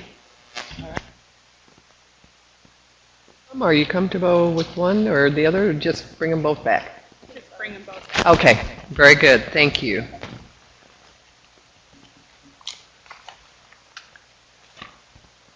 All right, we have HCBS and waiver redesign, Steve Cook, President and CEO of NARF. And you have 4 recommendations, so. Sure, and just briefly, Kylie has talked about this several times, so before we start wordsmithing the recommendations, I hope what we get out of it is the task force supporting the redesign of our 2 current waivers, the family support waiver and the community integration and habilitation waiver. I think Kylie's already kind of started us down that road. So as we looked at that, the first recommendation is that we develop a comprehensive waiver with a full array of services and tiered supports to ensure flexibility of services. We've heard a lot of public comment about waiver services are great, but I need more flexibility. And systems to meet the unique needs of all individual serves, accounting for age, family support systems, behavioral and mental health needs, and health factors. And so that first recommendation really speaks to our support of the effort to redesign the 2 waivers that we currently have. Input. Could you further define a little bit what you mean here by tiered supports? I think I know, but just for the general. Yeah, so he's probably gone. No, he's not. He's sitting right there in the front row. Representative Clare actually explained this better than anyone. It's the idea that a person wouldn't get, currently they get $17,000 or services that are averaging closer to 70,000.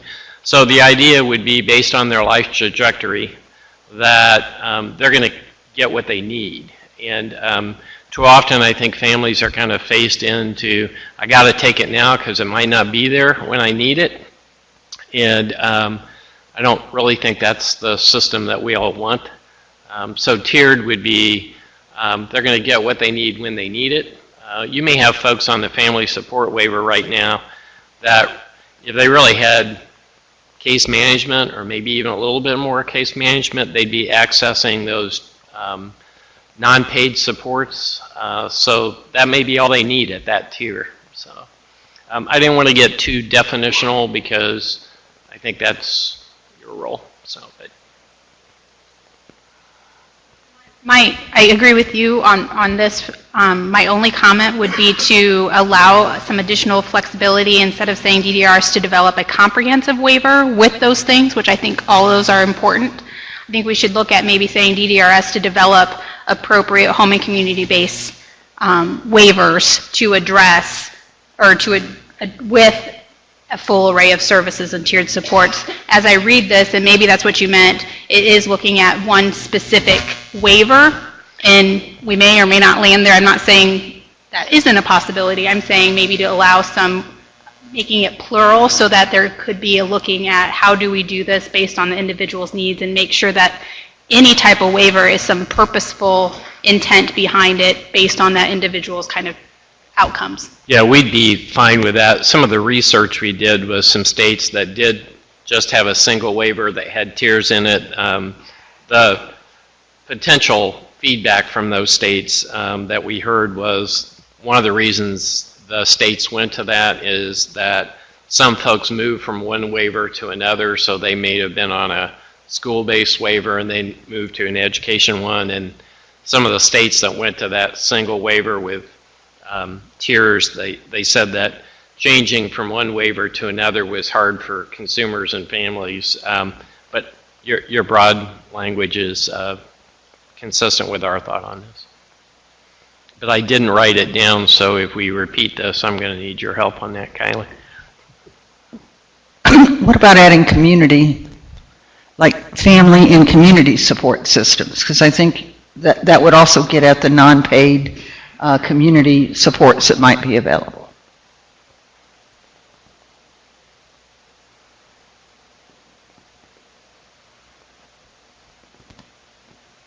Any other suggestions?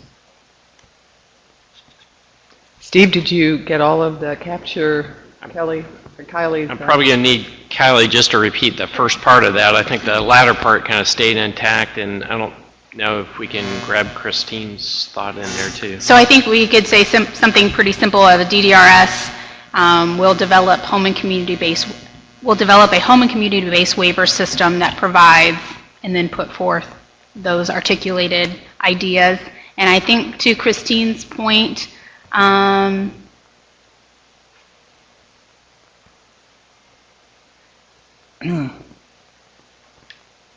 was just going to say accounting for age, family, and community support systems. You know, just pop it in there.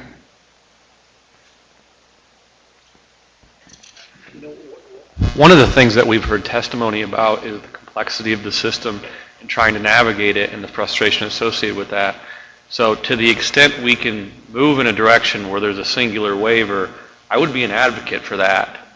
Much like Steve said, some of these other states have offered commentary that, you know, if you have to switch after, I don't know, the child hits 10 or 16 or 20, there's complexities with that. Then you're introduced to potentially an entirely new structure.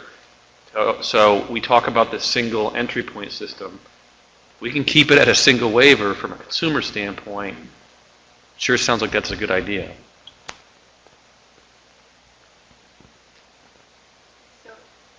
I don't necessarily disagree, Joe, with any of those sentiments. I would even, because this is a specific IDD task force, I would also venture to indicate that I think other family support services, FSSA's waiver system, that there is also some ability to do some appropriate looking at those service delivery options within that framework. So I would say as we continue down this path of redesigning specifically the IDD waiver system, I think it is not on deaf ears as DDRS leadership that we need to address kind of that right now inflexibility that individuals have, the concern that, yes, I need to use this or I'm going to lose it, coming in also at more of a crisis time and not being very proactive or preventative in any of our service delivery in some aspects, and that we can look, I think, as an appropriate stakeholder group as we're moving forward to these waiver redesign, that we definitely need to look at a variety of types of options. My only concern is to putting that as is. The expectation of doing that, I think, is awesome. I just don't want to also set up something that we may take longer to be able to do due to necessary buy-in from maybe other divisions as well.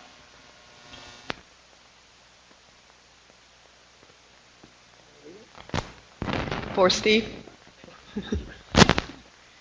I think DDRS will look at developing a home and community-based waiver system that provides a full array of services and tiered supports to ensure flexibility of services and systems to meet the unique needs of all individuals served, accounting for age, family, and community support systems, behavioral and mental health needs, and other health factors.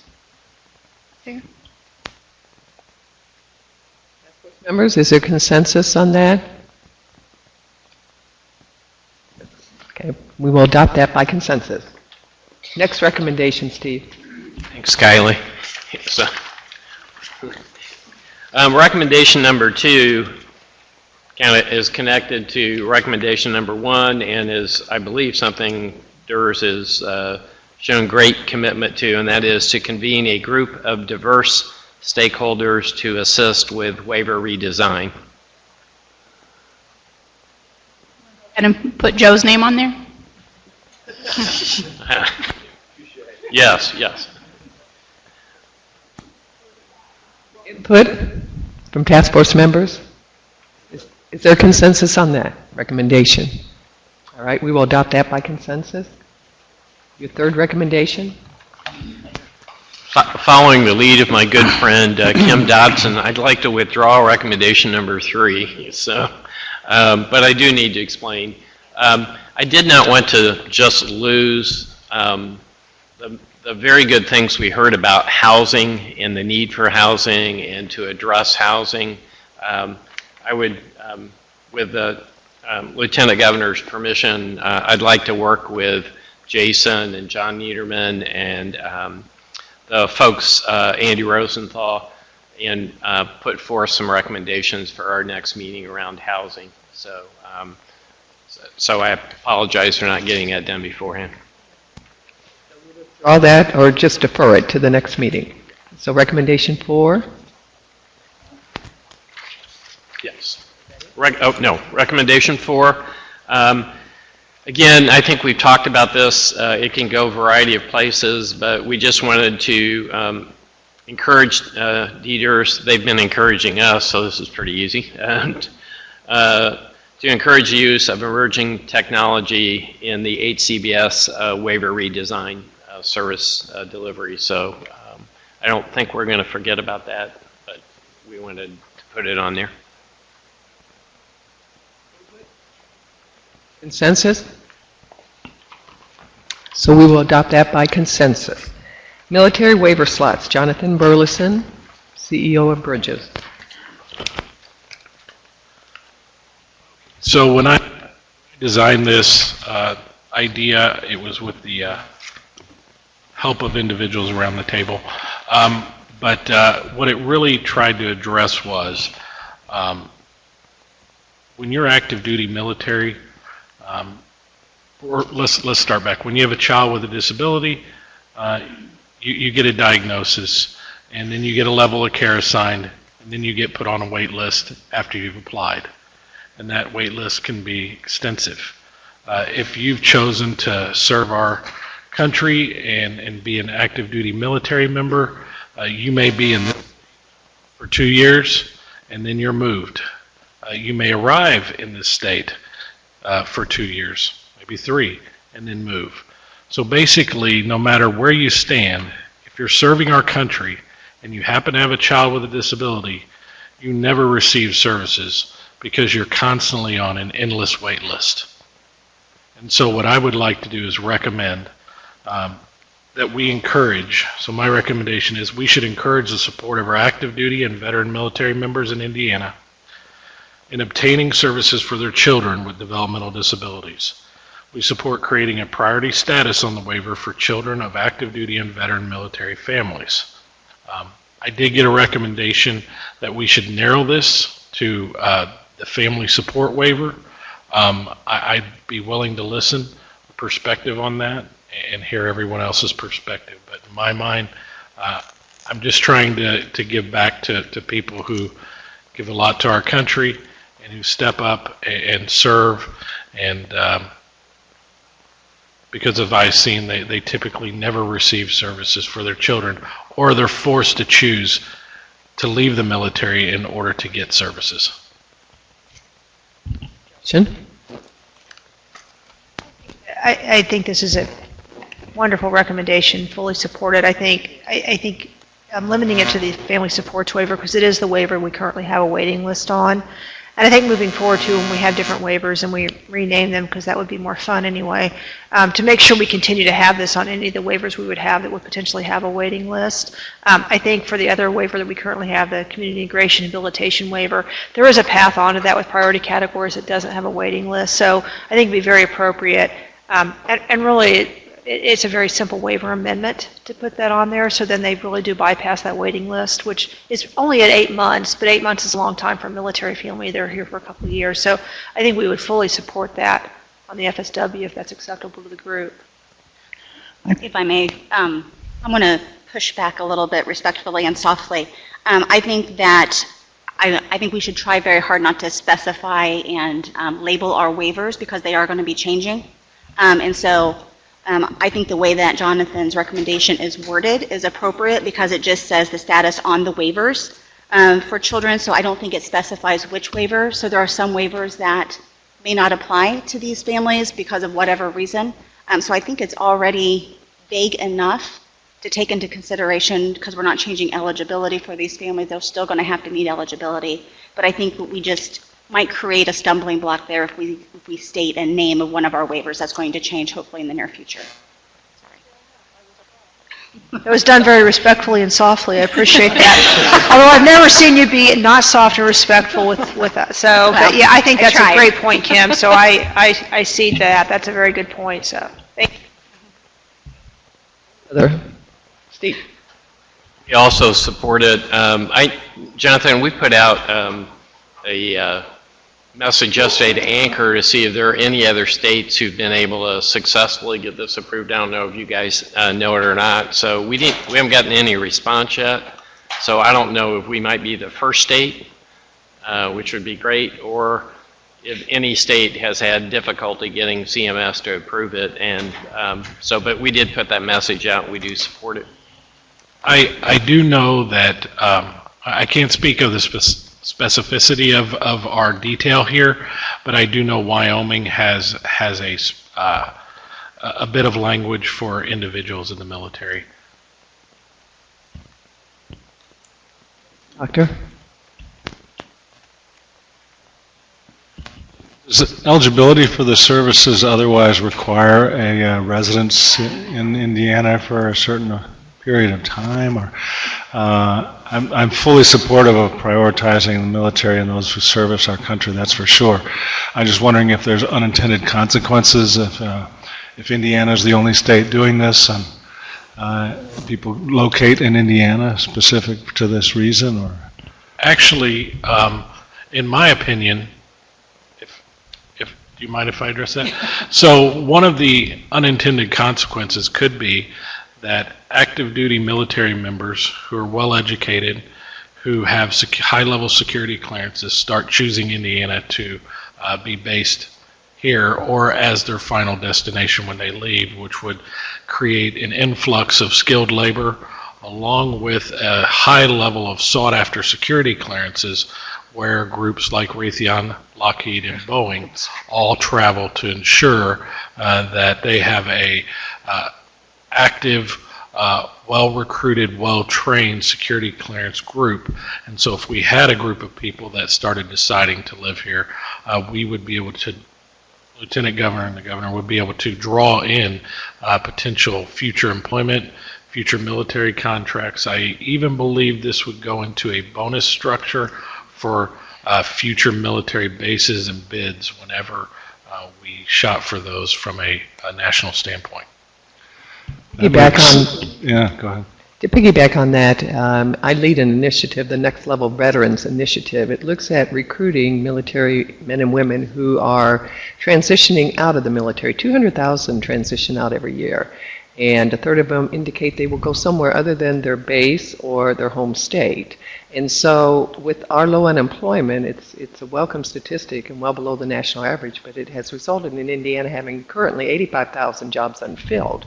And so we were skilling up our unemployed and underemployed, but we need to attract skilled, employable individuals to Indiana. And I would hate to think that as we're trying to recruit military men and women who are transitioning out, that they choose not to look at Indiana because they have a child with disability. That makes a lot of sense. Maybe we should just make it an intended consequence.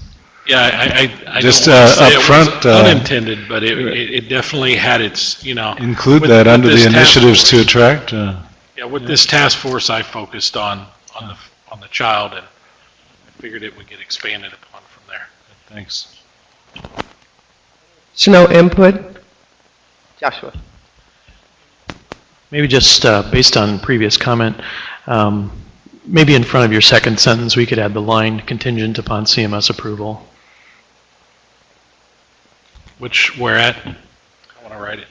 At the beginning of the second sentence, we support creating priority. Just say contingent on CMS approval. We support creating priority status. And just at the end with CMS approval.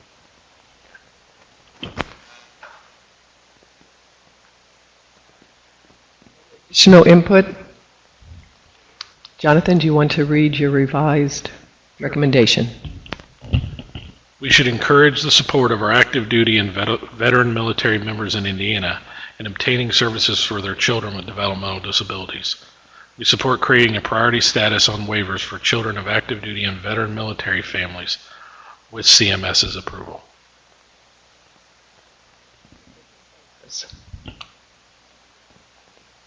Consensus? We will adopt that recommendation by consensus. Thank you, Jonathan. Our next recommendation, tying funding to the individual. Jonathan, you're up again. I've written too many white papers, apparently.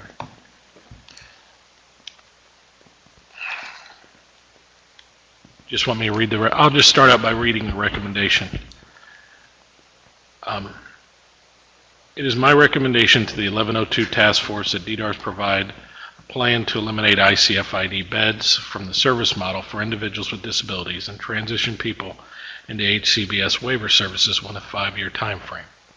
It is my recommendation this will go hand in hand with an HCBS waiver bill that incorporates statewide crisis and high medical waiver design to address outliers who require immediate and more intensive supports. This would lead to positive outcomes for individuals supported by DDARS through expanding choice to include living situations, housemates, types of services, freedom to access the community as they choose. People can choose to live where they want and with whom.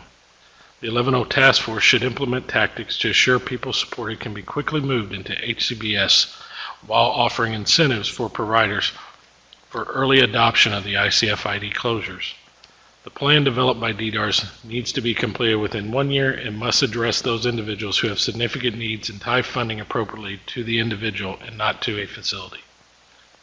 So that statement is all surrounding around the fact that ICFs are beds, and the bed is a focus and is an actual location. And if you're in Evansville and your choice comes up and the ICF bed that's available for you is in Fort Wayne, you have to make a choice of whether you're moving to Fort Wayne and leaving your family or not. And I believe funding should be tied to the individual so that they can take that funding wherever it is and use it inside their community how they choose for their services and for how they are.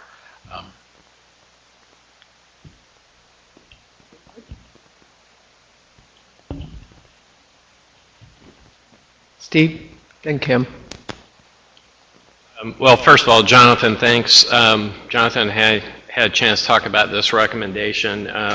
You've made some modifications for it, to it. So NR still believes and supports the voluntary conversion of group homes.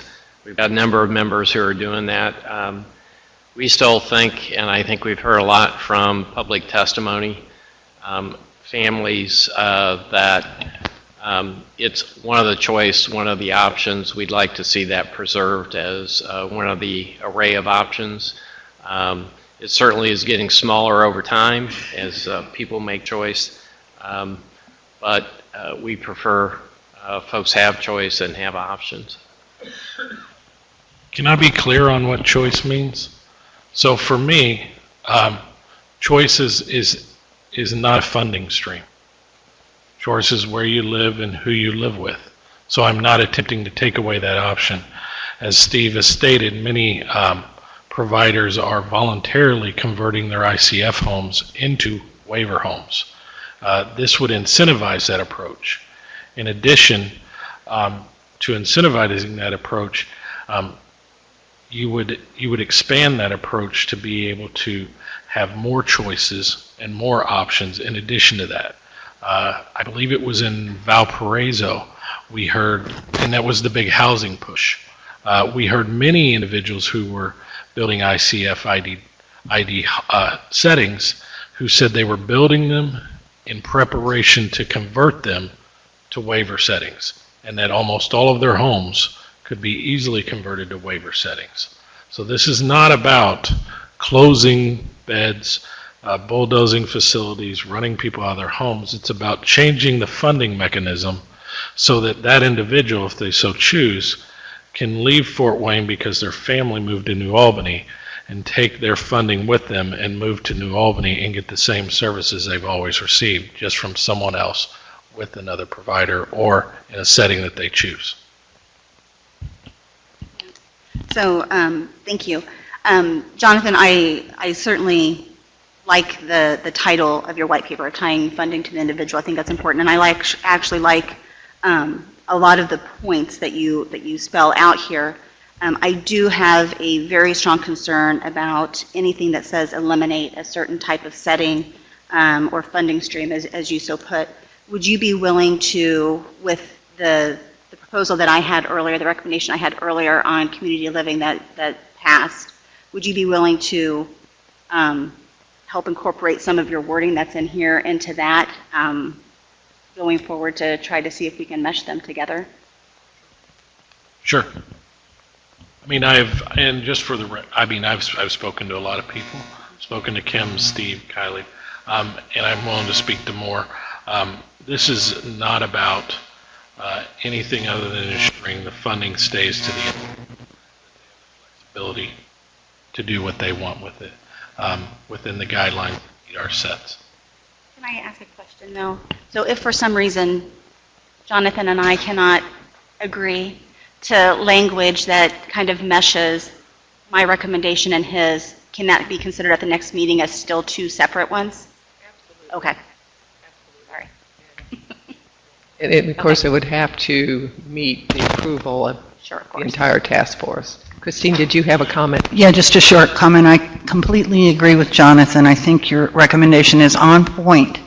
And I think the key to it is the waiver redesign that will provide additional supports that people need and are getting in the 8-bed group homes now that they can't currently get in even the full waiver. And I think with that caveat, I don't see any objection to it. Joshua? Jonathan, from the Medicaid perspective, I'm not entirely sure as a state we have the option to eliminate an institutional setting under Medicaid. The ICF IIDs are seen as that institutional setting for folks with IID. Obviously, we can have that as a very small very small segment of what we fund under Medicaid. But I'm just not entirely sure that we can eliminate it entirely. Maybe the focus of your recommendation could be more of an emphasis on the transition of those individuals. The challenge is they are two slightly different funding streams. And just from the Medicaid perspective, I don't know that we could blend them sort of behind the scenes, that that funding would travel with the individual. But if we focused it more on the transition of an individual, that's where improvements could be made, in my opinion. First of all, I agree with Jonathan's recommendation. But second of all, we need to know one way or the other. I mean, we obviously don't want to force something that's not legally permissible, even if it's something that we move for. So, I mean, that's an answer that we need to know, because as a lawyer, I hear all the time, well, that might not be legal. Well, we need to find out in order to accomplish our charge as a task force.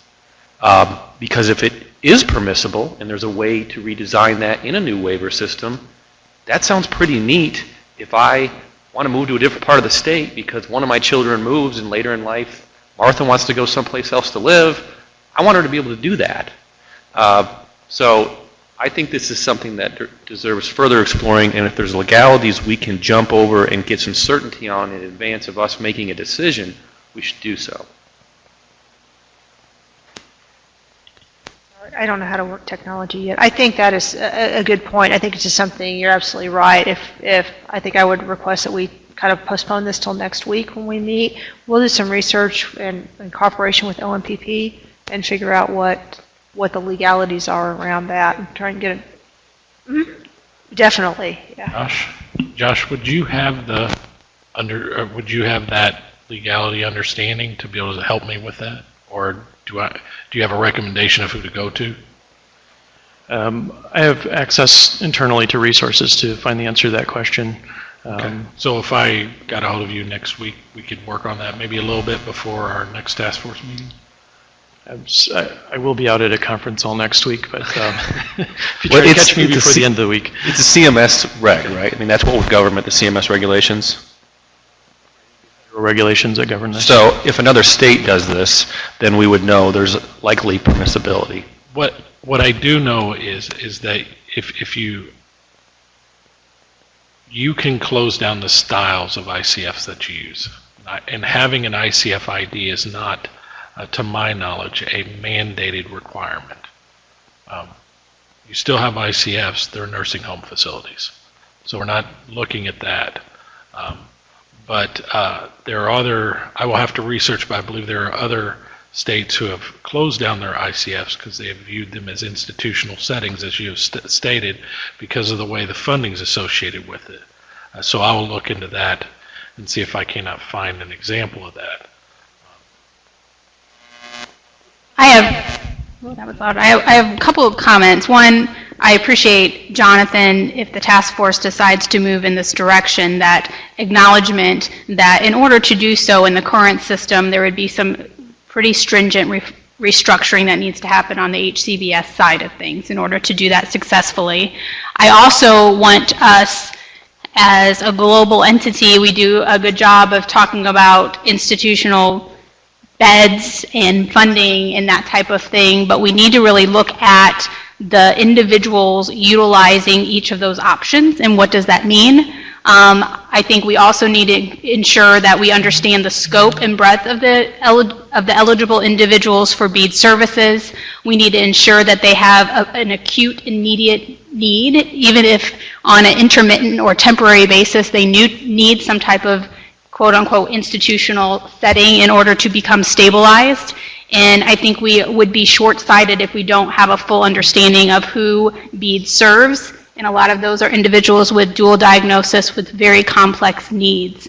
And so if we were to go from having institutional options to only waiver options, I think the provider network also has to be very open and willing to take on some very complex individuals, or as a state, we will be left with trying to identify providers that will take significant individuals that have very complex needs due to sometimes no fault of their own, but sometimes very much due to the trauma that has been in their life for a systemic period of time. And from a state perspective, if we don't have an appropriate provider network to take on those in a waiver setting, that also is creating an unintended consequence. So in a big picture, philosophically, I don't necessarily disagree with ensuring absolutely the reasons that you've set forth of why we want to look at tying funding to the individual from a state functionality and operations. Our eligibility category for the DD population is pretty broad in Indiana, and we have individuals with very complex needs, and it would be, we need to strategize, I don't say this often, but almost strategize for those outliers to ensure they are appropriate, get the appropriate services that they have if this is the direction we move forward. I agree with Kylie on that. Crisis and high medical needs are a very key component to this. But from my perspective, I wanted to give you some assurances and maybe give you an understanding. I believe from my agency's standpoint, we actually do not have ICF IDs, but we would be willing to step into the fold on a waiver setting because that's a philosophical standpoint for us. But I also believe you have capacity from a standpoint of everyone who has an ICF ID has the capacity and understanding and will shift over and be that waiver provider as well. Almost all ICF ID providers are also waiver providers. And so you would have that move. And then just to reference Josh's point and Joe's point, Oregon and Michigan have eliminated their ICF IDs, so there is not an issue. And I believe there's someone in Oregon we know that might be able to help us out, Lilia Teninity, who is in Oregon, sorry.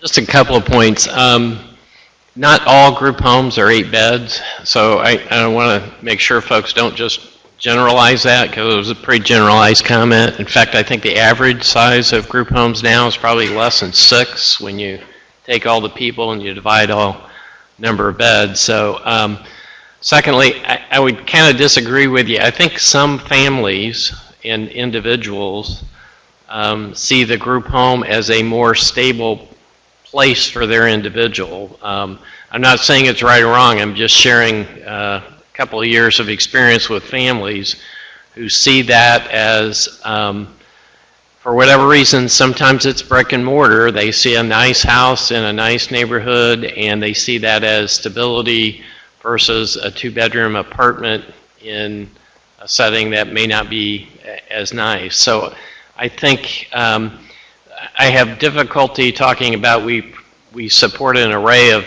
service options and then turning around and saying, but we're going to eliminate something. I think there is some market forces going on. I think having choices for individuals and families is good. I'd also like to put Josh on the spot if you're going to pursue legal opinions. I also think I'd be curious about what the fiscal impact might be from that program going away. The provider assessment brings in a significant amount of money, so I just think we ought to have that knowledge in front of us too. But primarily it's about choice and keeping an array. And I think maybe Kylie was speaking somewhat to having an appropriate array of options for people also. I guess, Steve, look at the funding stream and financial issues. We also ought to look at the disparity between those that provide group homes and their income streams, which are locked down. And they have a greater ability to build revenue. And then there's other companies and agencies out there that provide services to individuals who are not allowed to do that. And they're dying. And what we're talking about is tying the funding to individuals. And those individuals can go wherever they want. If they want to stay in that home, they would have the ability to do so. But what we're talking about is protecting particular group of providers in beds, and I get what Kylie's saying, and I think that's important to know, and I think it has to be digested and addressed, because there will be a crisis if it was simply wiped away. It has to be done in a therapeutic and careful process. But there's a lot of issues within this that I think if we took a more, we don't need to be as direct as to say eliminate, but I think some of the concepts that we're talking about will impact this very discussion. A redesign of the waiver and the way it's addressed. That would be significant, and that would impact these type of facilities. And I have no reason to eliminate some of them. The testimony today was all positive. So we don't want to take something away that's great for somebody, but there are a lot of issues with this concept, and there's been a lot of issues for a long time. So I think if we can step back a little bit from the directness of it and apply some of these higher concepts that we've been talking about, and the fact that there's going to have to be further dialogue within, I don't know, sub-task force meetings, or whatever we may want to name it. Yes, thank you. But I do think it's worthy of discussion, and all of these issues are important to be discussed in that context. I have a question, or I guess Kylie, others. Assuming utilization remains the same for an ICF facility, does that facility take a hit financially in moving over to waiver services?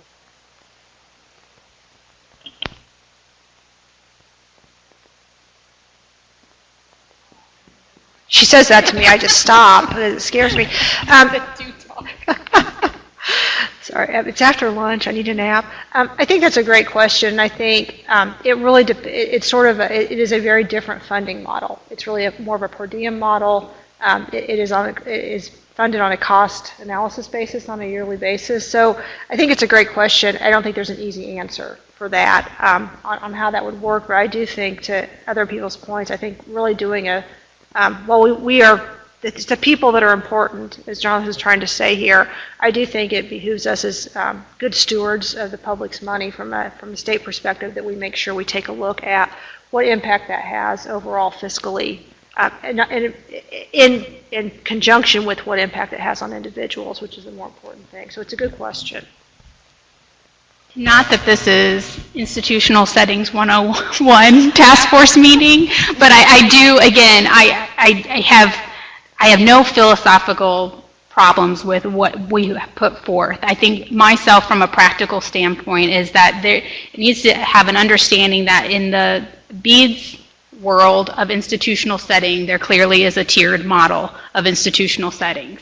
And I think there are also absolutely individuals that are in group homes at a lower level licensure for those homes should absolutely have a waiver and move forward if that is their choosing, so that they can live in the home and community is where they want. I think as our changing of demographics, of expectations of being more integrated in the community, this is also right along with that pathway.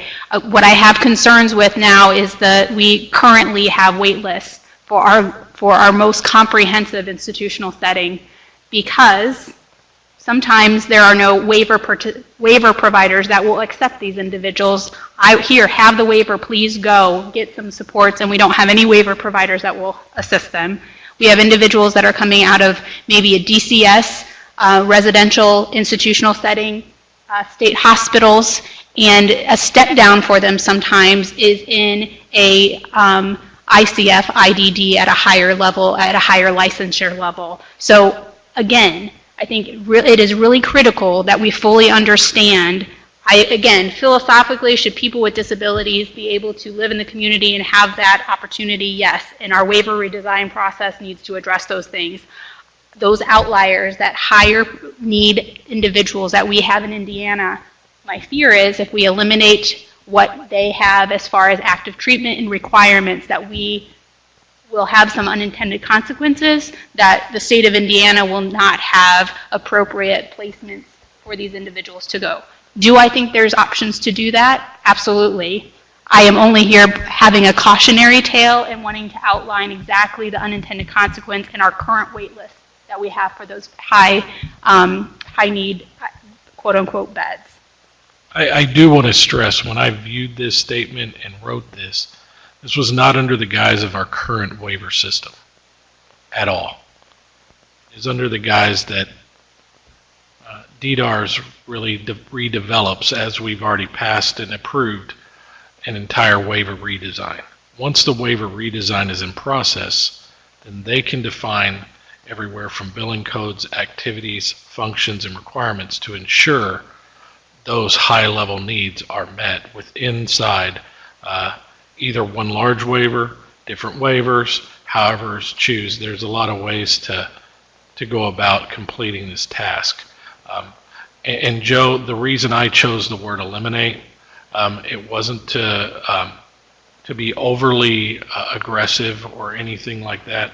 It was because I know that ICF is a different funding and isn't compatible with HCBS waiver services.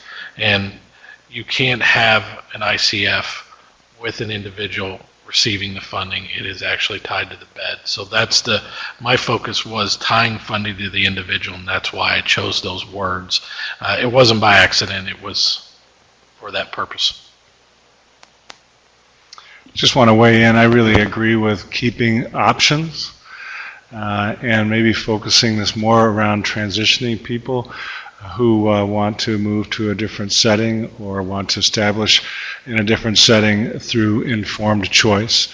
So it's options with informed choice, I think, is at least the guiding principle that I would recommend. I know this, I'm beating a dead horse, but I want to be clear.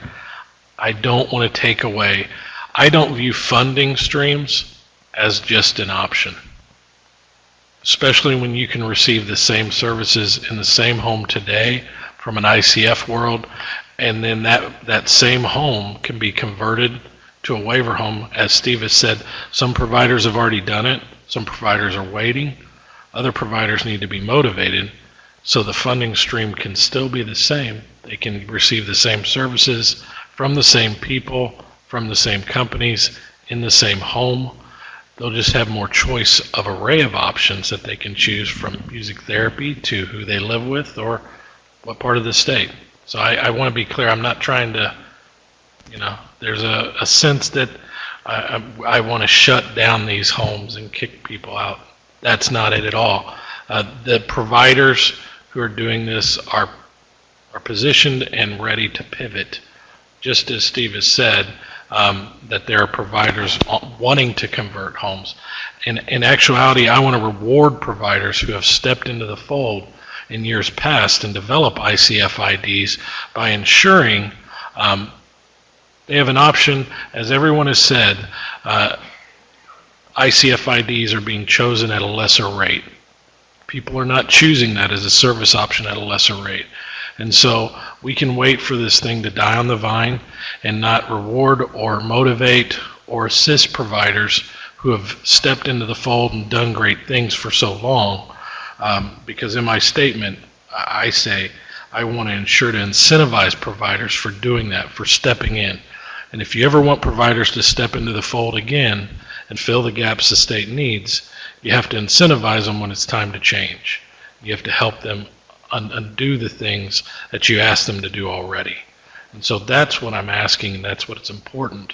Because if they don't, if we fight this, they'll just be left holding the bag with no incentivization, no spin out for a model that's just grown old and withered and died. Well, I'm not sure we're going to get consensus today.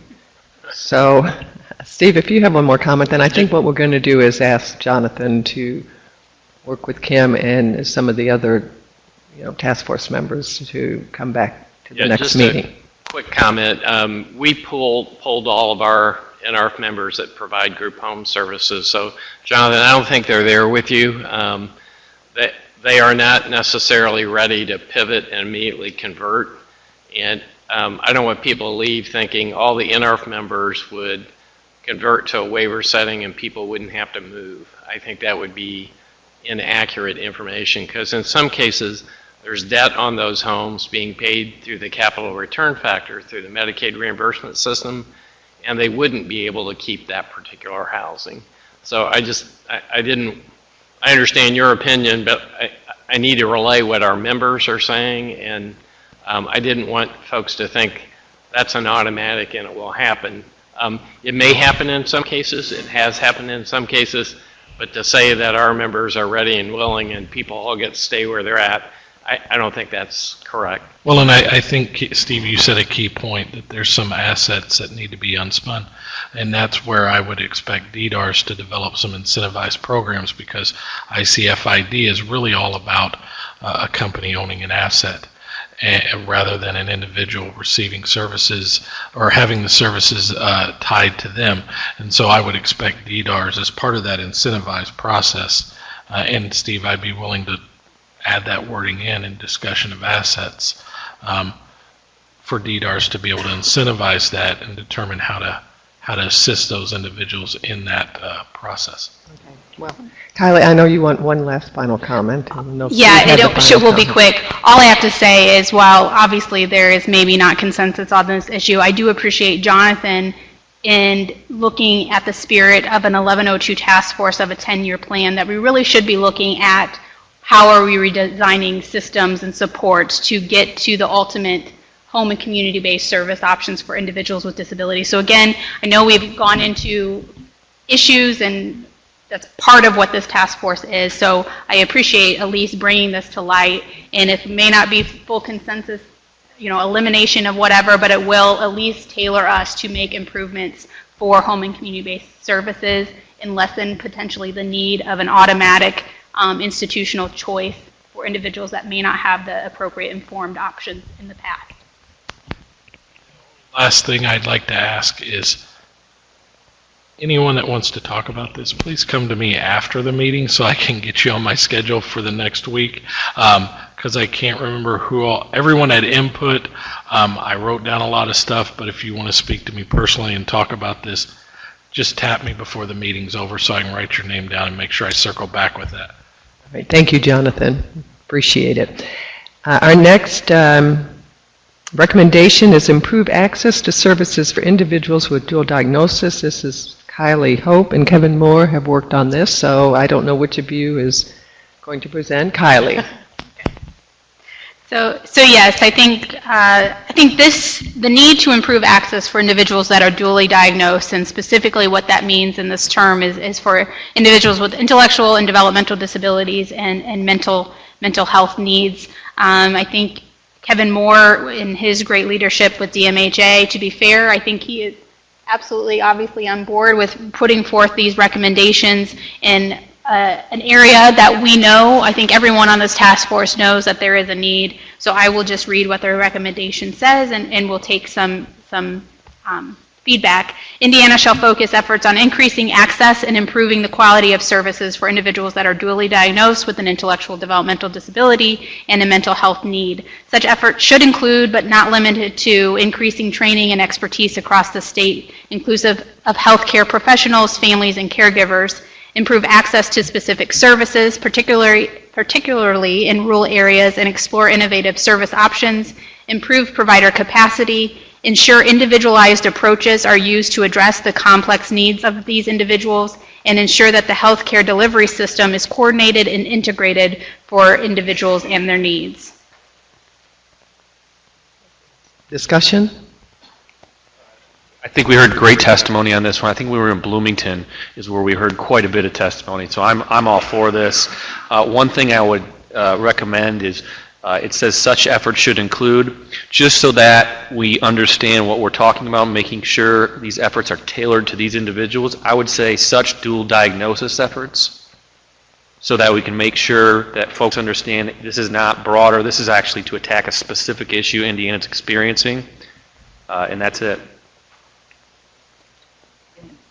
I was wondering if this could also be inclusive of crisis intervention, because we've heard a lot about that as well. And I think it's different, but it could easily fall under the same general recommendation to develop a crisis intervention system like we used to have.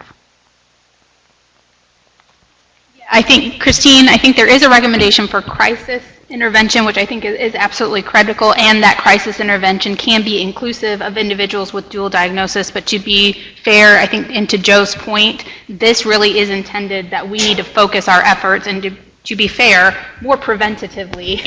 I think a lot of our crisis situations is because we do not have appropriate mental health or appropriate best practice services for individuals that happen to have this dual diagnosis or trauma-informed care needs to address before they get to a crisis situation.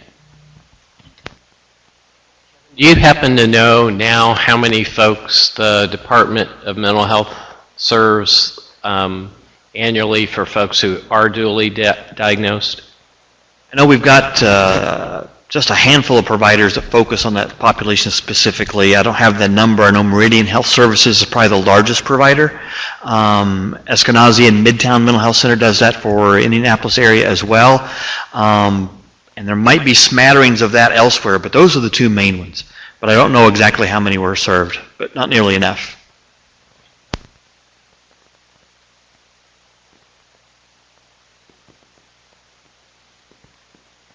Other discussion?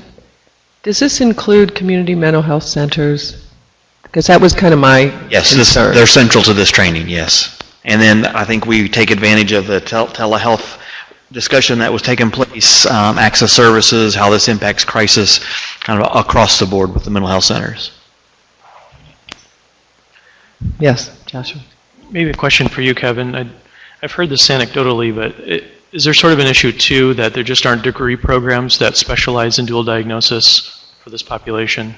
So a lot of practitioners see this as outside of the scope of their practice. Sure, and it's been the argument on the mental health side for many years that we're just not trained to do that. And what we're saying is, if that's your argument, we're going to train you to do that. And we won't get to every mental health center, but if we could get to some regionally that would serve parts of the state within an hour's drive or so of folks, I think we could be in a much better spot than we are currently.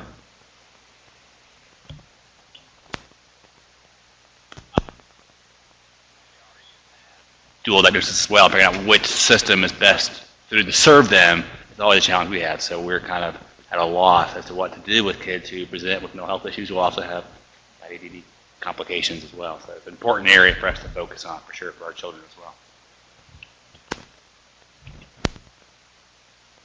Addition, discussion, comments?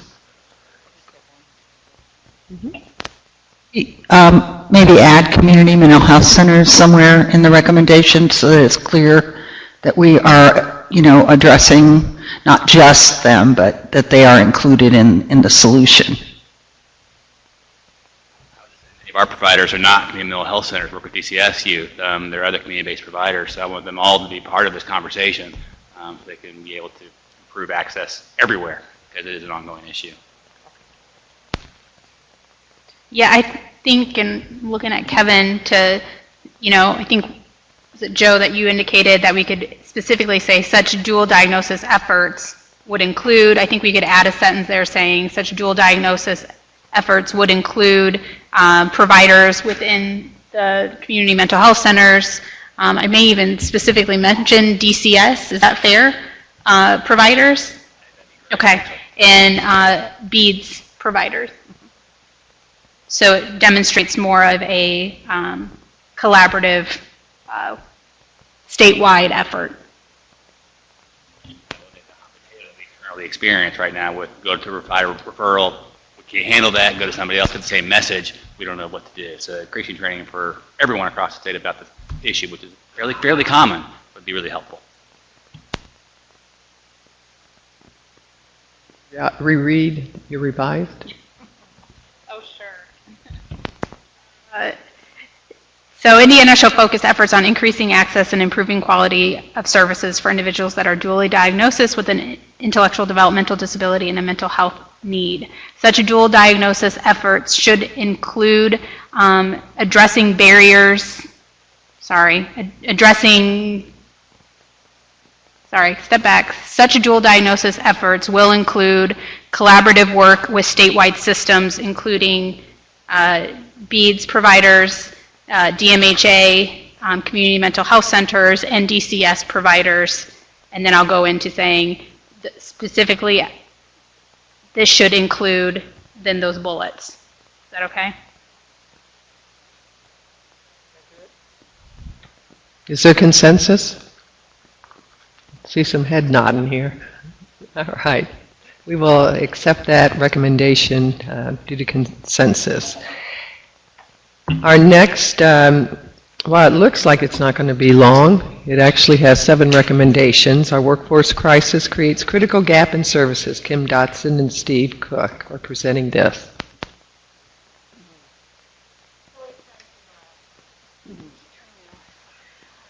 It's always fun to present a white paper that I didn't create, but I'll do my best, and Steve will correct me, and I need to give a shout out to Andy Kirby from my office who developed this white paper along with NARF, and so I appreciate all the work that he put into it. We have certainly heard a lot about the direct support professional shortage and workforce crisis as we've started this journey through our task force, and so this white paper really starts talking about how we can address that workforce shortage. Recommendation number 1 specifically talks about a rate increase as well as training. So we have done a lot of conversation and a lot of study over the years as to what an hourly rate needs to be close to in order to have the appropriate recruitment and retention that we want for those qualified individuals. So this recommendation specifically says we want to raise the average wage from $11 an hour to $15 per hour by June 30th of 2019 by funding an increase in base compensation coupled with an add-on waiver rate for direct support professionals completing a state-authorized training course that significantly enhances the direct support professional skills. So if you go back to some of our conversation before in 2010, or prior to 2010, we had a statewide training for direct support professionals through Ivy Tech called N-Train. It was eliminated in 2010. We don't know if it needs to look exactly like that, but we want to create something to get back to kind of professionalizing the profession of choosing this work as a career choice.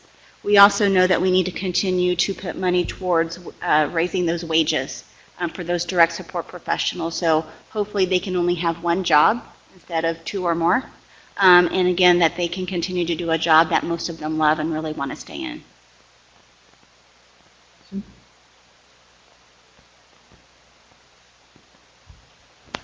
I completely agree philosophically with what you're doing here, as you know. I think that having employed people as a provider, it is very difficult to find qualified staff with what we pay. And I just want to add a cautionary.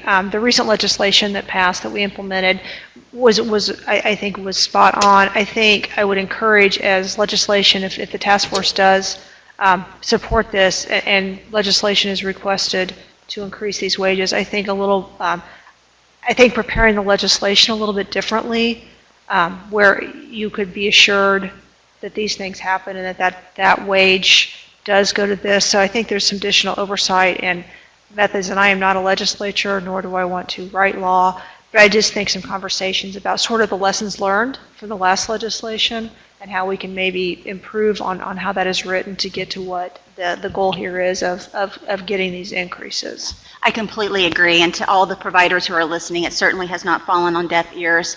Some of the compression issues of the entry-level people coming in and some of those people who have been around for a little bit longer, we know that there are a lot of people who are really providing essential services, and we want to make sure that there is good wages for everybody involved in the system. Certainly those DSPs are critical, again, as we're kind of trying to retain and recruit them. But we most certainly are hearing just about all of the systems, and we have learned a lot of lessons from last time, and we need to make sure that our legislation incorporates that, so thank you. I'm wondering if instead of putting a specific rate in there, I'm guessing, and you alluded to it a little bit, that rate was determined by some methodology. So can we refer to the methodology as opposed to a specific rate? Because I want us to write this report that's going to be long-standing. So in 5 years, $15 may be, bottom of the barrel. So it stays current with us. So we certainly, I say this, I don't know if this is a true statement, so I'm going to refer to Steve, but I believe in the white paper there is a referral to some of the study that we did that talked about wages. Are you saying that you wanted to raise the average wage? That gets, go ahead, Steve, whoever. Something. I was just going to agree with that. Conversation about that. I was just going to agree with that, Kim, that we probably have to be careful as a state that we don't set wages for employees. We aren't an employer. It is an employer-employee relationship that way. I think to Kathleen's point, if we could couch this more in a discussion of rate methodology, that maybe it supports a wage for $15 an hour. That might be a better way to phrase it. Sure. So the methodology was that we hired the IU Economic Impact Policy Group out of Indianapolis to do a study, and at the rate that direct support professionals were making at the time of the study a couple years ago, they evaluated them for other service sector jobs.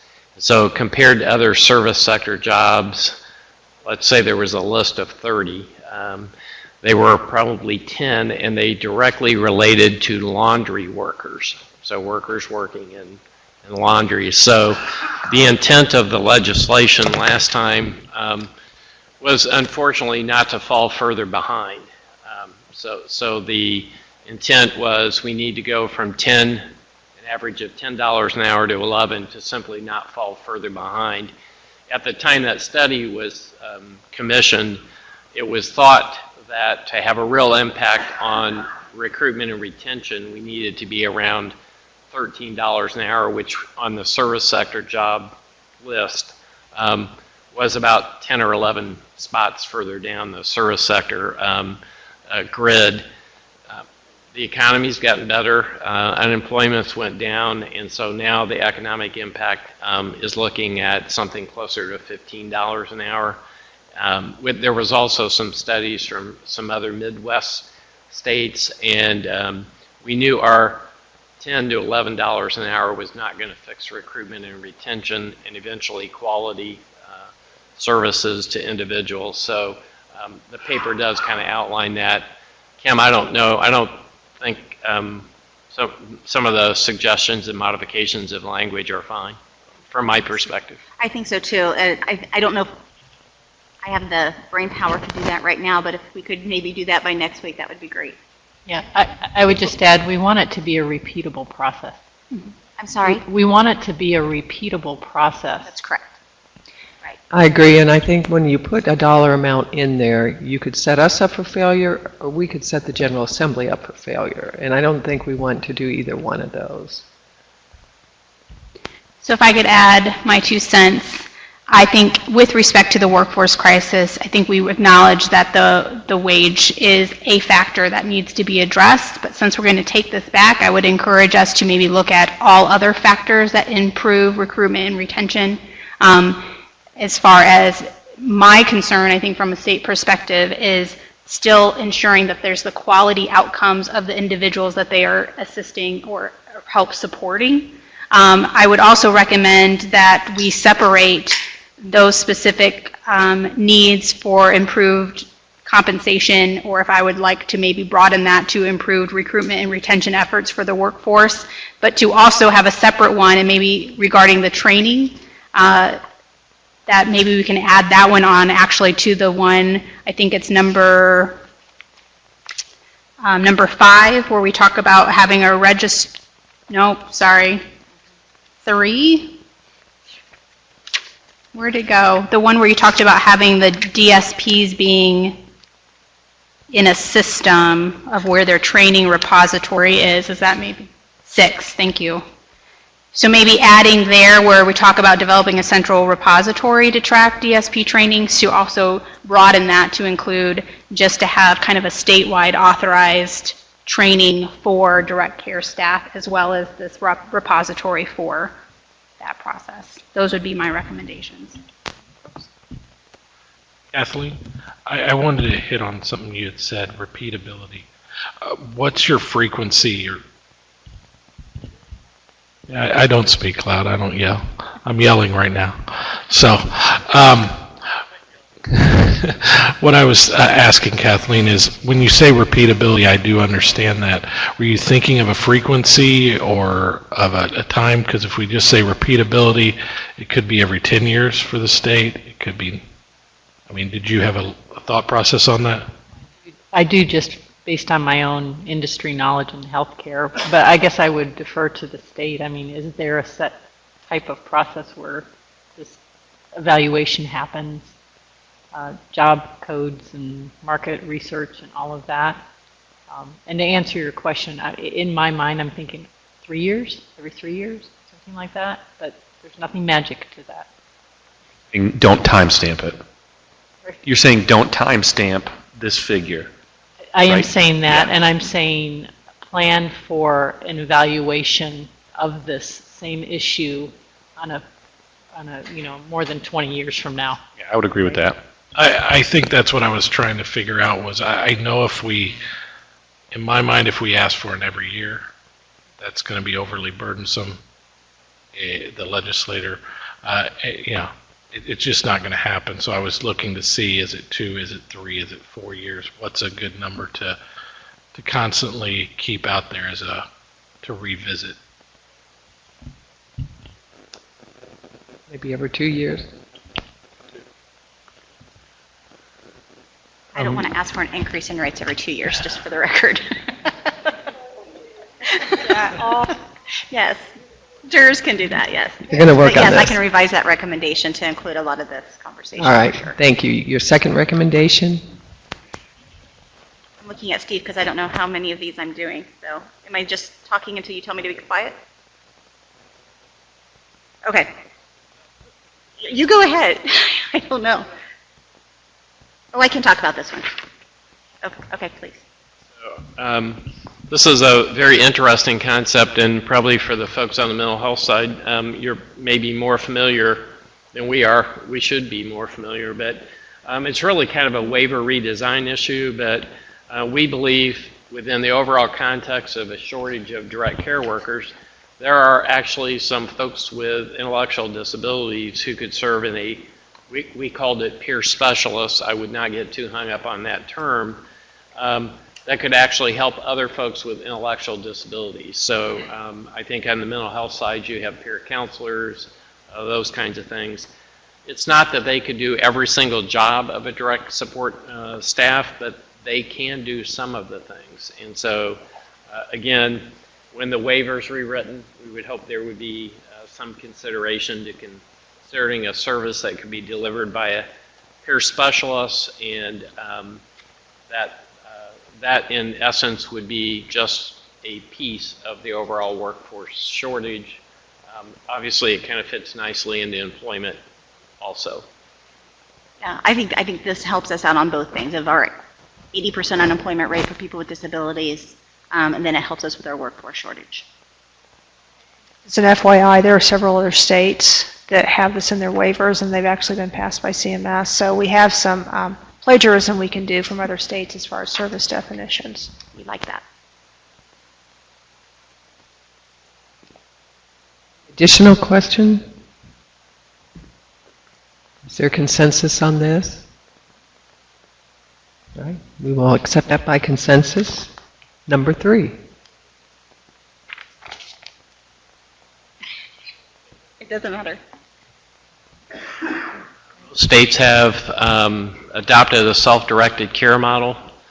I'm thinking on the aging side, there may be a self-directed care model on our waivers. So again, it kind of relates to the overall waiver redesign, but there are some individuals with intellectual disabilities who are more than capable and I believe interested in directing their own care. Usually involves, as described in the white paper, a fiscal intermediary. So the recommendation is to implement a self-directed care model in the HCBS waivers administered by DERS. Discussion? Christine? Would that potentially include a family member, or just looking at focusing on the person with DD only? Yeah, I think family members sometimes assist the individual in directing their care. So are you talking about family members actually providing the care? No, I was thinking about how helping, hiring and managing the care for people that they maybe are. I think depending on how you're looking at this, you're going to eliminate anyone that has a guardianship from self-directing their own care. It's a good point. Yeah. So I just think you maybe broaden it slightly. I prefer, most people have the support of other people for this, and I think if you just slash immediate family member, maybe. I don't know, but I think that might help. Hey, Steve, can I help with this? Obviously, you already know this, but there's a ton of self-directed service models throughout the United States that we can review and look at and pull some good things together on. But I think the model in regards to what Steve's pushing is appropriate enough to get the ball rolling so that the next group can take a look at it and build that proper model. I guess the only thing I would add is and this is nitpicking and I apologize, I don't think this belongs in the workforce crisis area. This to me speaks to self-advocacy and self-empowerment and informed choice on how we do things. And I know that sounds nitpicky, but to me it's a perception with this. I am a firm believer in this. I think it is a cautionary tale. It's a difficult thing to get started and manage and administer, but I think it is well worth it. But I really believe it really doesn't belong in the workforce problem. I really believe it belongs with a self-advocacy, person-centered support area. And again, I don't mean to be nitpicky, but I'm going to be. I don't have a problem with that. No, I don't either, and I guess I refer that to, again, Dr. Nord, that if we pass the recommendation, he can put it in the section of the report that he feels that it fits in nicely. In sense, we're...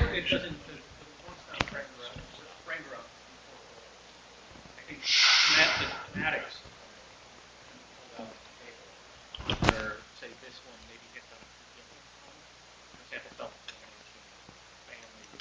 So you can see how that intersects with the reviews, but I don't think, so definitely a listed but the report will be out. So I have one more since we're on the topic of self-determination, and Christine brought up the issue of guardianship, that it would almost likely become problematic for those individuals. I think, for no one's fault, I think we have missed a key component that I will put forth a recommendation tomorrow. But I do think we need to ensure that, and I've heard from comments, and I know specifically Indiana Disability Rights has put forth in their written comments that we need to ensure that when we encourage efforts of supported decision-making and ensuring that there are alternatives to guardianship available to those individuals. So if you guys are okay, I will put forth that specific recommendation. It ties in nicely, I think, for our general scope of what our work is doing. And in Indiana, we have significant paid guardians, as well as maybe decisions too quickly to go to full guardianship without having maybe looking at some new alternative options that we have in Indiana and the great work that we're doing to move that into the future efforts in that as well. That is addressed in my Reshaping Indiana white paper, and it's one of my action items. So, Other discussion? Any changes to your recommendation? All right. Is there consensus? Yes. All right. We will accept that by consensus. Number 4.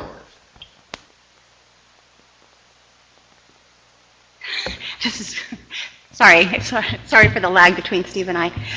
So this is a recommendation to expand waiver allowed activities relative to family caregivers by increasing the number of hours per week of direct support professional support to their adult family member. So we do have in the state of Indiana several family members who act as the DSP. They're limited to the number of hours that they can provide. This again helps us with the workforce shortage, and so we think that it should be considered.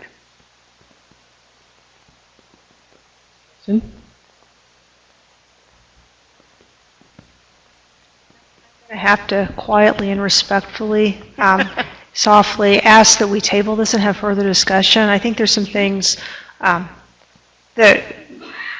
I don't think it's, I'm not saying it's a bad, I think we need to have further discussion if we could. I don't feel like it's as written right now I could support this, but I think we can come to some different ways to look at it between now and the next 7 days. Of course, absolutely. I think one of the things that we, I don't know if they talked about or they're putting together the white paper, but we as the ARC have really talked about is making sure that there is a path for when an individual decides that they want to change who is their DSP, even if it is a family caregiver, and sometimes that's very difficult. So we want to make sure that there's a pathway to do that that can be done respectfully. And so I think if we can add some more words to this to make sure that all of those considerations are in place, I'm very open to that. Voting recommendation number 4. Yes. All right. Just a quick question. What is the limit currently? I don't know. 40 hours. Okay. A week, yeah.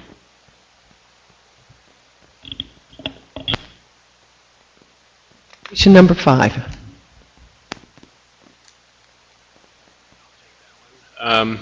So our recommendation is to implement a registry listing direct care staff who the division have determined have committed certain offenses that bar them from employment as a developmental disabilities employee in the state of Indiana. We have made that necessarily broad because we do know this is a problem, that currently an employee can do something pretty bad, and there's nothing to prevent the next employer they go to from rehiring them. So that's the basis, and that's described in the body of the white paper. Certainly join in this at the Arc of Evansville. We're on board chair. Not only do we spend a great deal of money in HR checking the backgrounds of anybody we bring on, and there's a lot of human resources and actual capital that goes into that. At the same time, if we call a reference of a prior employer, even if we know they worked there, employment laws are such that we won't necessarily get an honest answer for a variety of reasons. So I certainly join in this. I know we heard some testimony today, and I certainly would join in the recommendation. From a perspective, not speaking for all providers, obviously, I agree with this completely. However, I would like one caveat in here as we go forward.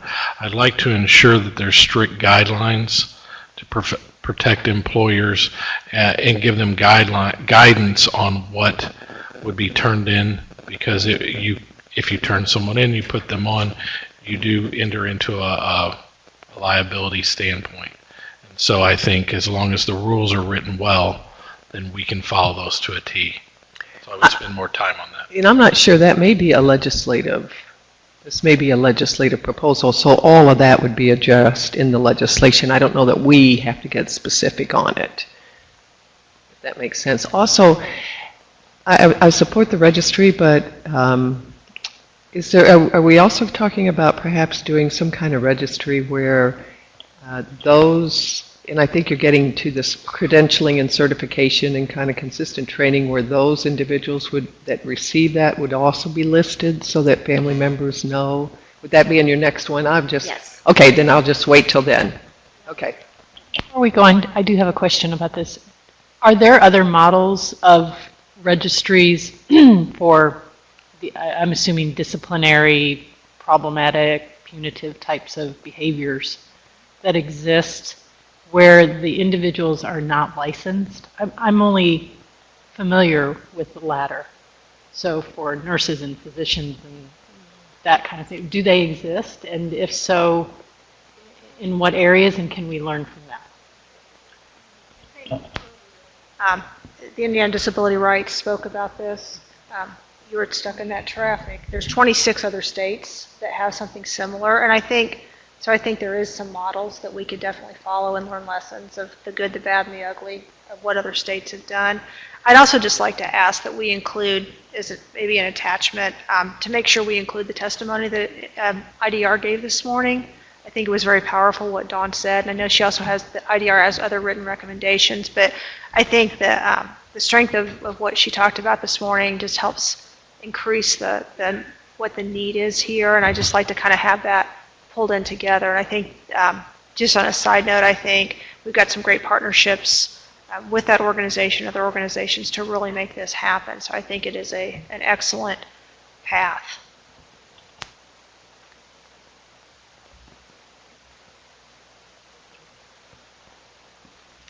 Changes to your recommendation.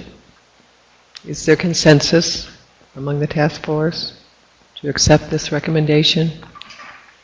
Consensus, all right, and it is accepted, and I think we're on to number 6, I'm sorry. So I think recommendation number 6 is what you were getting to, Governor, is to develop a central repository to track direct support professional training records and years of experience as a DSP. This is kind of the flip side to the other registry of, again, having a list of those qualified individuals who have chosen this for a career and have done it well. And are we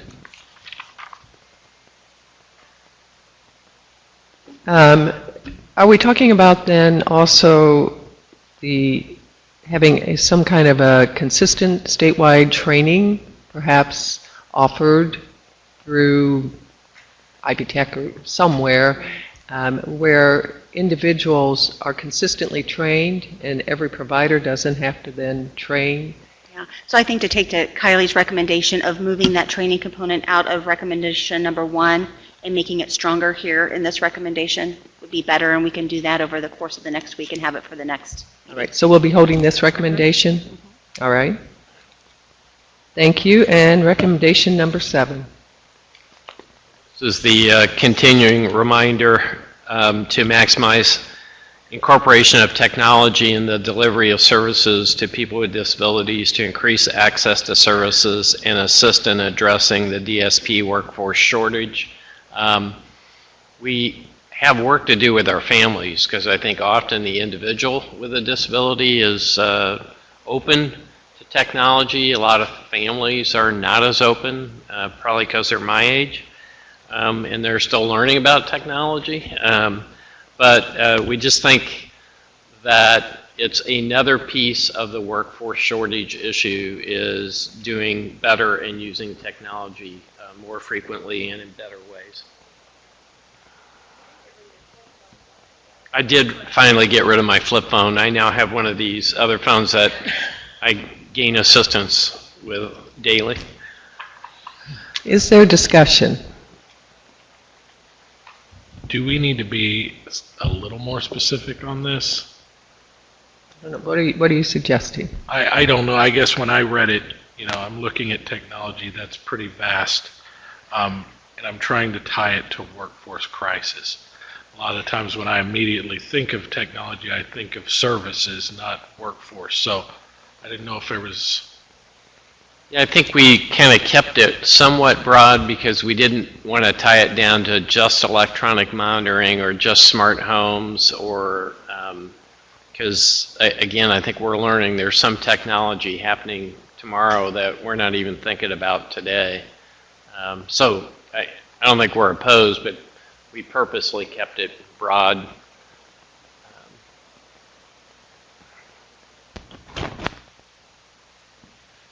Maybe make a suggestion. I don't know if you want to focus maybe the purpose of technology to increase individuals' access to services. Maybe more broader, it'd be services and natural supports, or services and community resources. Kind of like the whole picture for an individual. Maybe not just limiting it to increased services.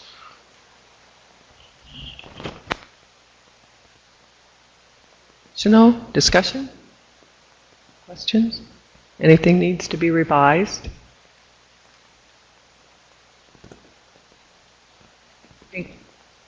Putting community resources in there, like Joshua suggested, I think would broaden it a little bit and make it beyond workforce replacement, but still have the same effect. So I'd vote for that. Have a revised language? Can I ask one thing real quick to add on? And I want to be considerate of Kylie on this one. We're asking for a lot of things for DSPs and services and stuff. But when I look at technology, does DDAR to fill that technology, and would they like to be included in adding additional resources for them to be able to address these things? I'll say it. So I think of all of this as we've been going through this today, and I think, and I'm sure Kylie does too, but I keep thinking we are very limited in our resources as a state staff. So I think many of these things are exactly what we need to be doing to support the individuals with IDD throughout the state. However, I think with the resources we currently have, it will be impossible to do that without increasing and adding resources. And I will give you a very good example from, I am blessed with the job I have because I don't supervise people and I just do what people tell me to do and do my work. And so, but I watch from the outside looking in of, we get for very good reasons, the team is very focused on operations, and by operations I mean the working with on a daily basis of the things that are happening with individuals in our services and supports. That doesn't allow a lot of time for innovation and doing the things that we are talking about doing today. So I think in order to move all of these wonderful things forward, and I was actually going to write a recommendation for next week as I thought about it, we will need more resources as a state staff, and then also, to really manage whether we need contractors or some of this technology, obviously, we may not have the skill set for. But with the team we have now, which is I can't say enough about how wonderful and great this team is, they would have to work 88 hours a week or a day just to get any of this done. So I will definitely write some kind of brief recommendation that we really look at and recommend as a task force, increasing some of the resources we have in this division and in the Bureau of Development and Disability so that we can make some of these changes, because I think we all agree they need to be made. But we are constantly, as everyone has said when we talk about crisis, you are constantly putting out fires, and what we really need is fire prevention and a proactive approach to that. And it's very difficult to do because you need to protect and serve everyone as time goes through. So thank you for bringing that up, Jonathan. So no discussion? Steve, do you want to read your revised language? SMI's incorporation of technology in the delivery of services to people with disabilities to increase individuals' access to community services and natural supports and assist in addressing the DSP workforce shortage. All right, we will accept that recommendation by consensus. Wow, my goodness. Really so efficient. Task force discussion, additional business. Is there, several people have said they have new ideas, new recommendations. We had said all the recommendations had to be in. Our next meeting was going to be a working meeting to look at those recommendations that today we held to revise. In addition to that, we had the technology first, shared living, full array of employment options for individual, employment through Ability Indiana, elimination of some minimum wage, autonomous vehicle. Those are all being brought back that we will be discussing and voting on at our meeting next week. So if there are, I guess, any additional recommendations, I guess I would like the task force to discuss whether we entertain any additional recommendations at the next meeting. I have one. I honestly think we haven't addressed transportation sufficiently. Mm-hmm. It's come up in just about every single session that we've had in one way or another. It's mentioned briefly in some of the discussion we've had, but I really think we need some kind of a stronger recommendation on expanding our service support options for transportation. Yeah, I'm not sure what they are, but there's a lot of possibilities. Well, the gentleman today indicated that Kentucky pays higher reimbursement than Indiana does. Maybe that's... Yeah, that, and we could, innovative ideas like using lifts and well, the autonomous vehicles is part of that. I'm thinking about Lyft and, what's the other one? Uber, and friends driving you, and there's a whole array of things that we can't pay for under our current system because they're not Medicaid providers. Mm-hmm. So there's probably some innovative things other states are doing that would help us expand the opportunities for people to be involved in the community, because transportation is often the major barrier. That's absolutely right, particularly in rural areas. Yeah. Task force members, is that... I think it's going to be difficult for this because assuming that this is arguably a 10-year implementation of our recommendations, optimistically speaking, technology changes so quick relative to transportation and the delivery methods. I mean, where was Uber 5 years ago? In 2 cities. And now it's prevalent everywhere. And we're also talking about the onset of driverless cars and the proliferation there. And that's all positives. So I think you're right. I think we absolutely need to talk about that, especially in rural communities and outlier counties around metropolitan areas. I think we would just need to phrase something in a pretty 30,000 foot level view that would task folks with looking at that later on as technology continues to develop and reimbursement methods kind of follow that. I think it's difficult to talk about, but I think you're right. It does need to be discussed. Since you have autonomous vehicles, is there some way you can perhaps work and seek input to have maybe a larger kind of general statement regarding transportation and that be a kind of a part of it? I can attempt that. I will tell you, I was approached by Kim to integrate a lot of transportation into my autonomous vehicle, and I was reticent to do that for one reason and one reason only. I saw autonomous vehicles as an industry push, a jobs push, a tech push, but something that needed to be supported, but probably wouldn't come to fruition within the next 10 years. And I saw the other transportation as something we could actually achieve to success. And that's the reason I separated. If you guys want me to integrate those two, I can. That was my only logic. Sometimes it's flawed, so. He softly and respectfully said no to me. I think there's an opportunity, whether that's, I don't know that I really am probably indifferent on, I understand Jonathan's point as well. I see autonomous vehicles somewhat of a push for technology as well.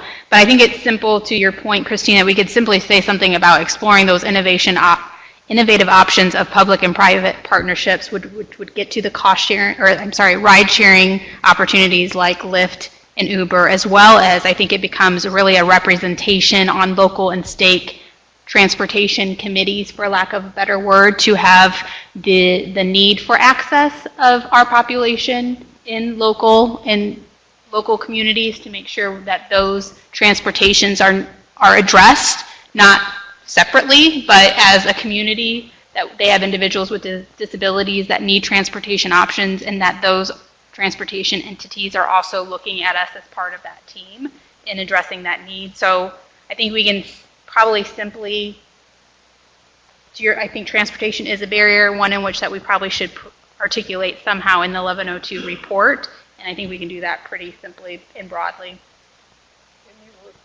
Jonathan, and maybe come up with some language. And I know this is really probably asking a lot, but perhaps, Jonathan, then you could email the recommendation, get it to Rebecca. We'll get that out Monday, so at least everyone has a couple days to take a look at it, and then we'll present it and discuss it on Wednesday. Is that? Thank you. Any other issues that we haven't? Yes. I know I'm a latecomer to the task force representing the Division of Aging, but something we're working on rigorously there is the better integration of healthcare with the services provided through the Aged and Disabled Waiver Program, for example, and wondering if that's an issue for the IDD population and the task force. As I saw it come up a little bit in the dual diagnosis recommendation, but in terms of how we're doing in this population regarding integrating the services, case managers and the like with healthcare providers at hospital, emergency room, doctor's offices, etc.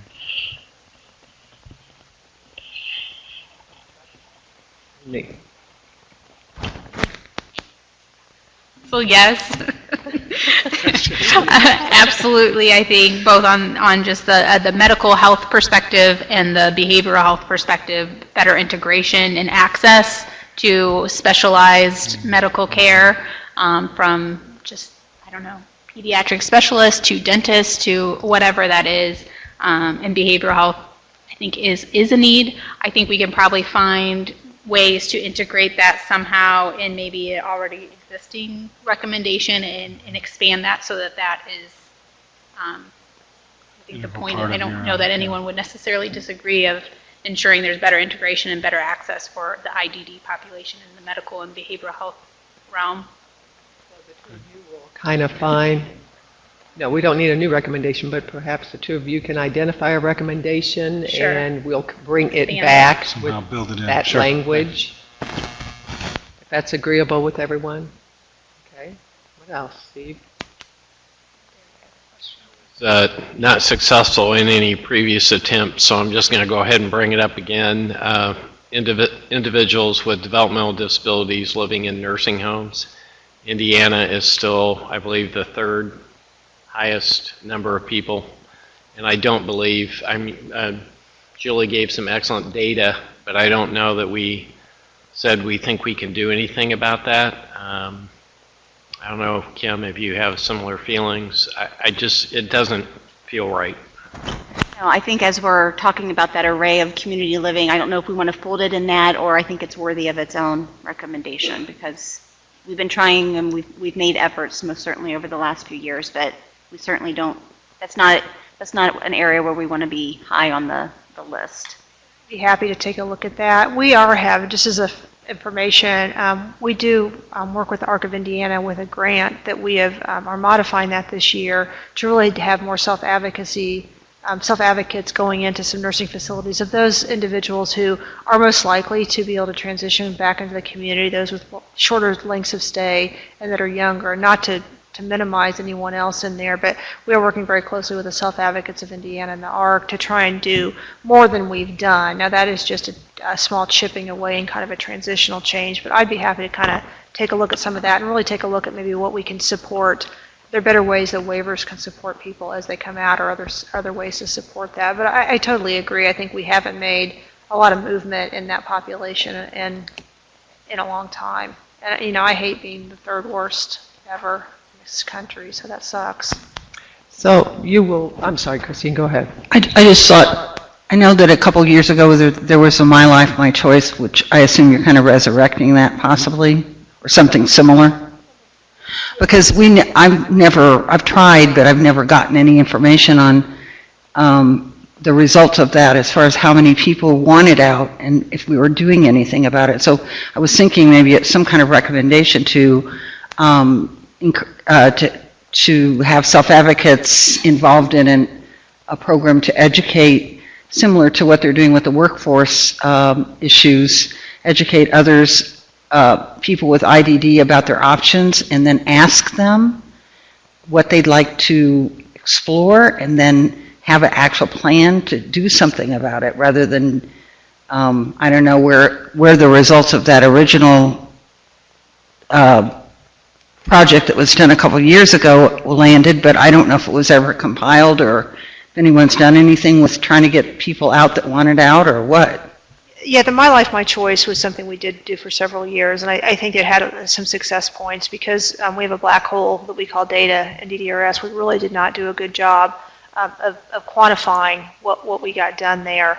And so we're really taking a similar approach to utilizing self-advocates, but just in a different way, kind of outside the My Life, My Choice realm, just to see if we can get more success from that, maybe have a little bit more, and also look more specifically at individuals who are more likely statistically to move from the nursing facility. So, but we can definitely include some of that information in one of the recommendations that we have.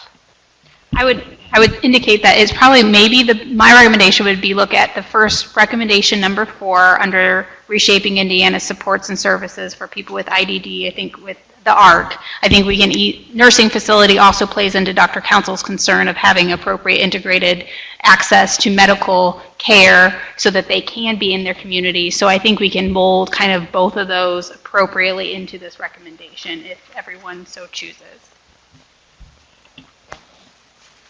I was just going to say with the winding down of funding for Money Follows the Person, DDARS did make a proactive step to add transitional case management to the CIH waiver effective August 1, and maybe the recommendation could be just to maximize that service now that it's available.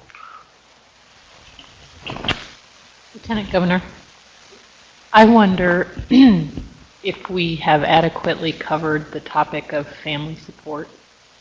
And I mean not for our kids, and I'm speaking as mom here, but for the family.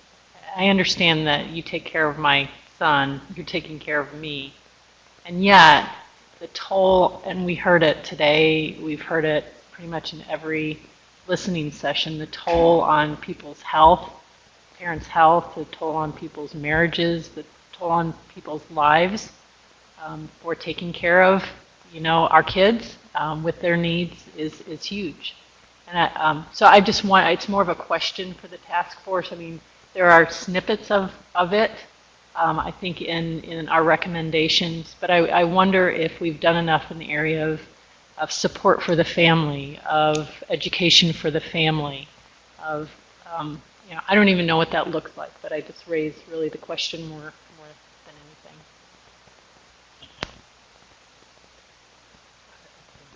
anything. Do we do enough respite care? Do we? There are some other states that have initiated what they call a family supports waiver. There's nothing like our family supports waiver that actually do offer some services like that. I would be glad to send to Rebecca some examples of that, if that's something.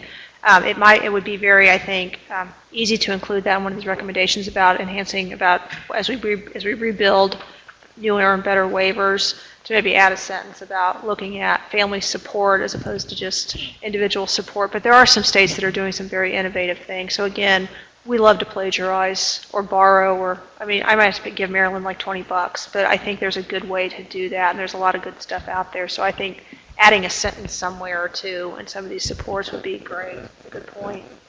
Yeah, I think that would be a great start. The one testimony today from the mom who made the comment, if we didn't have these services, I would have to quit my job. And that really is the reality for a lot of people, when at the end of the day, you're it. And people are in today's economic climate and shortage in many different areas. You don't want people who are highly skilled and technical, or whatever the gift and talent they have, walking out of the workforce, unless they want to. So I don't know if there's anything even around workforce support for caregivers.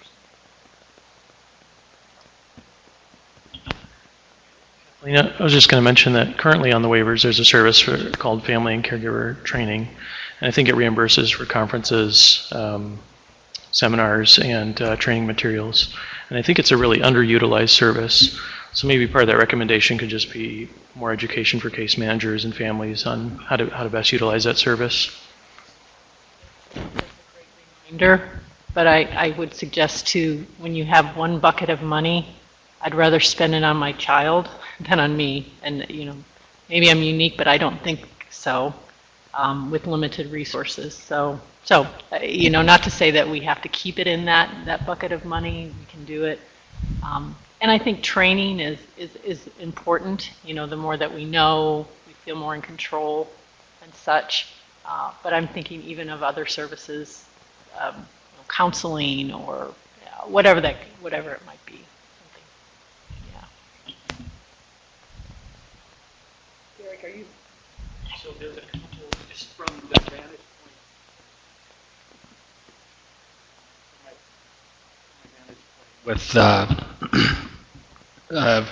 With the recommendations that we have thus far, a couple outstanding things that have been talked about that I haven't seen any recommendations for, and not that that requires a recommendation, but anything on post-secondary or K-12 education.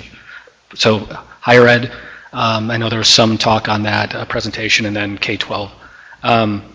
The issue of transportation was mentioned, and autonomous vehicles, we kind of touched on that here, but there wasn't really, I heard a lot of concerns in the presentations about transportation and access to, and that being kind of a linchpin for life in the community for many people. There is no recommendation hitting on transportation in the broadest sense, and I did hear it just in this conversation, so that's important. I know I heard about it slightly today, but around employment policy, we've heard from kind of a provider system side, nothing up from the business side. So thinking about private sector businesses and what this group might suggest for businesses and policy that might affect business to hire people with different abilities, as well as then public sector. Government as a model employer is a good example. That's and how they're hiring. Now, I heard about the program Indiana Ability. I haven't heard of, or Abilities. I haven't heard about it in the kind of competitive labor market. So these are the kind of flags that came up to me today.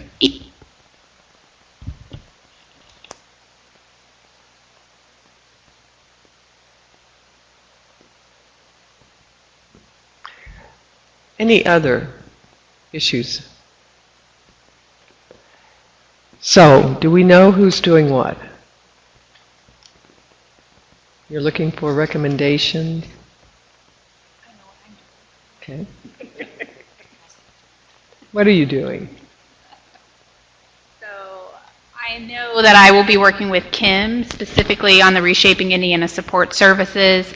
I'd like to work also then with Dr. Council on reshaping, I think, recommendation number 4 to add information regarding nursing facilities and the appropriate integration, access, coordination of medical and behavioral health services. I will also, in Kim's recommendation, when we talk about kind of the employment area, I think I brought it up early to Derek's point as well about the kind of employment for the public and private workforce. What are those kind of incentives that we can look in employment policy we can do outside of the DDRS umbrella? First steps, I am making the appropriate edits. I have outstanding that we are going to all be working together on trying to get to some consensus with the tying funding to the individuals. I knew that there were also some outstanding items regarding updates with the workforce crisis with Kim and Steve about looking at the training and the centralized repository for DSPs. I think some feedback regarding the wage and the methodology and how to do that. And I'm happy to work with Jonathan on the broader transportation recommendation and Christine on kind of the access points. Am I missing anything? The one issue that we talked about, that I know you met with Jacob Sipe on 211, kind of serving as a point of entry for families and individuals that had questions. Can you come up with something on that? I don't think we ever presented a recommendation. You're right, absolutely, I can get something. Okay. Yep. Great. You have anything on transition? No, we talked about guardianships and alternatives. But what about transition from, I mean, Derek was talking about K through 12, but I'm not sure DDRS has any jurisdiction over K through 12, but you certainly do over the transition years. When you get, making sure that kids the last few years in school have opportunities to try out different jobs and get a career path going and, that kind of thing. I think that's something Christine, we've talked about. I don't know if you'd be willing to look at our white paper under, I forget which one it's under, but I can't remember which one it's under, but I think there's some action items there that are specific to those transition years. If you want to look at those and see if there's one of those that needs to be pulled out to be a broader recommendation, and I'll do the same and reach out to you to see if that makes sense. Sounds good to me.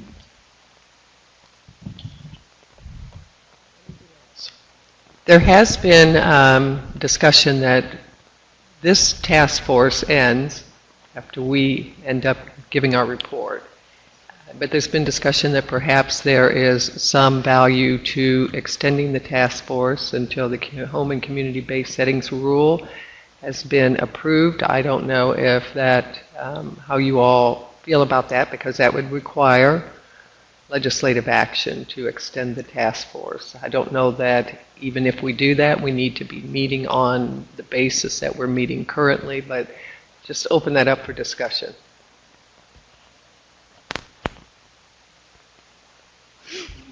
Do we know the timeline as far as compliance, required compliance with the rule?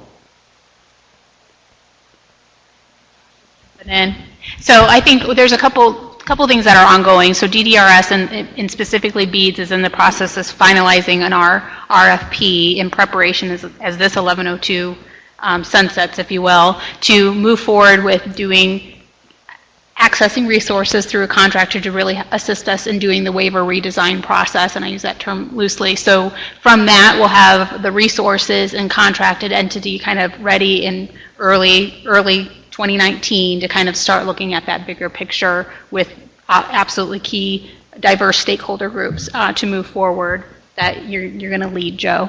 And then, so that's kind of the look at the future that I would really kind of tailor into things regarding kind of reshaping those waivers. What's the waiver look like? What are the types of services that we have in the waiver? Do we have family kind of support, targeted services? Do we have tiered supports? Do we look at the tying funding to services? If that is the direction we're going, how do we make sure that things are in motion to kind of meet that capacity need? With respect to the specifics of the HCBS, today actually we have released the statewide transition plan, correct Josh, open for public comment, so timely.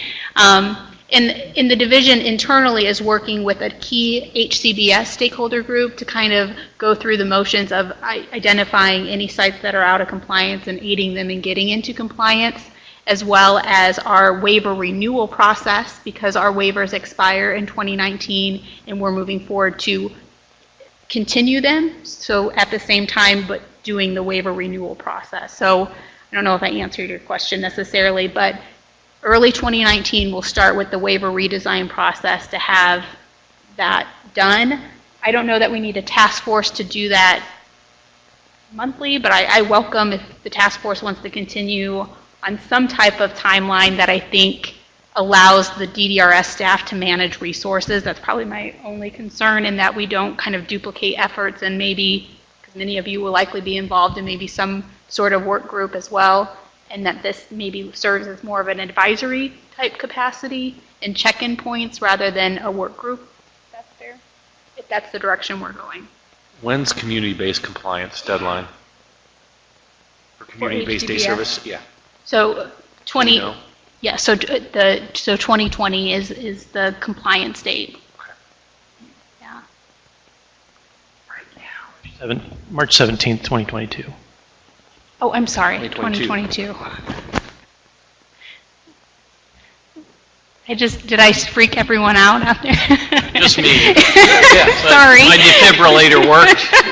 Life goes on. But I think we have to understand that to me, compliance is not a black and white. Compliance is an evolution, that because the dedication of Lieutenant Governor in this legislation, 1102 legislation, that we will strive for appropriate compliance by 2020, but I would say that in order for us to evolve the actual supports needed for individuals, that compliance should look different in 2025 and 2030 as well.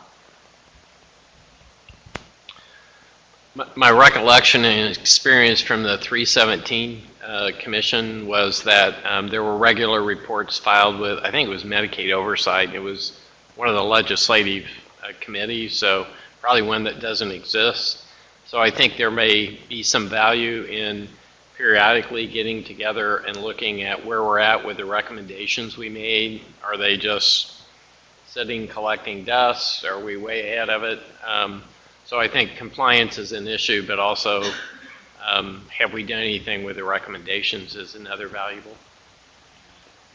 I agree with that. I think that's the conversation that's taken place, is some type of not necessarily a task force, but group that kind of gets together and make sure that we're moving forward. And I have not spoken to Representative Clear about this. I don't know if he has an idea of kind of how he wants things to go, but I don't think that it's his intent that after November we raise our hands and say we're done and just leave everything to be. So.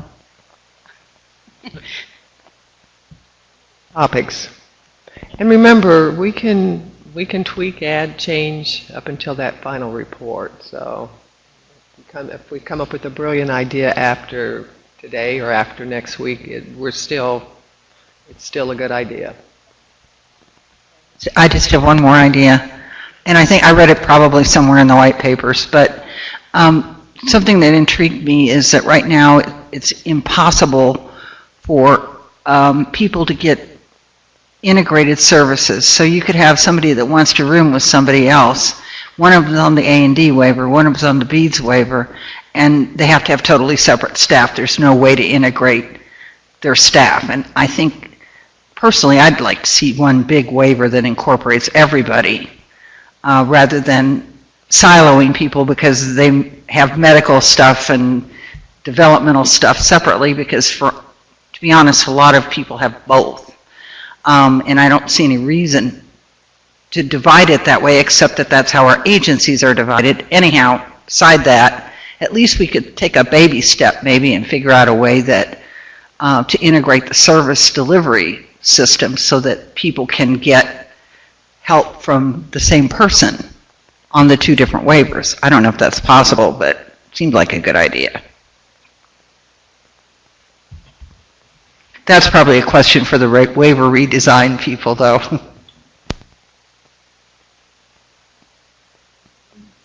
All right. Our next meeting will be August 29th, and it's Wednesday, 11 o'clock at the Indiana Government Center. There will be no public testimony. We'll start at 11 and hopefully get through before 3.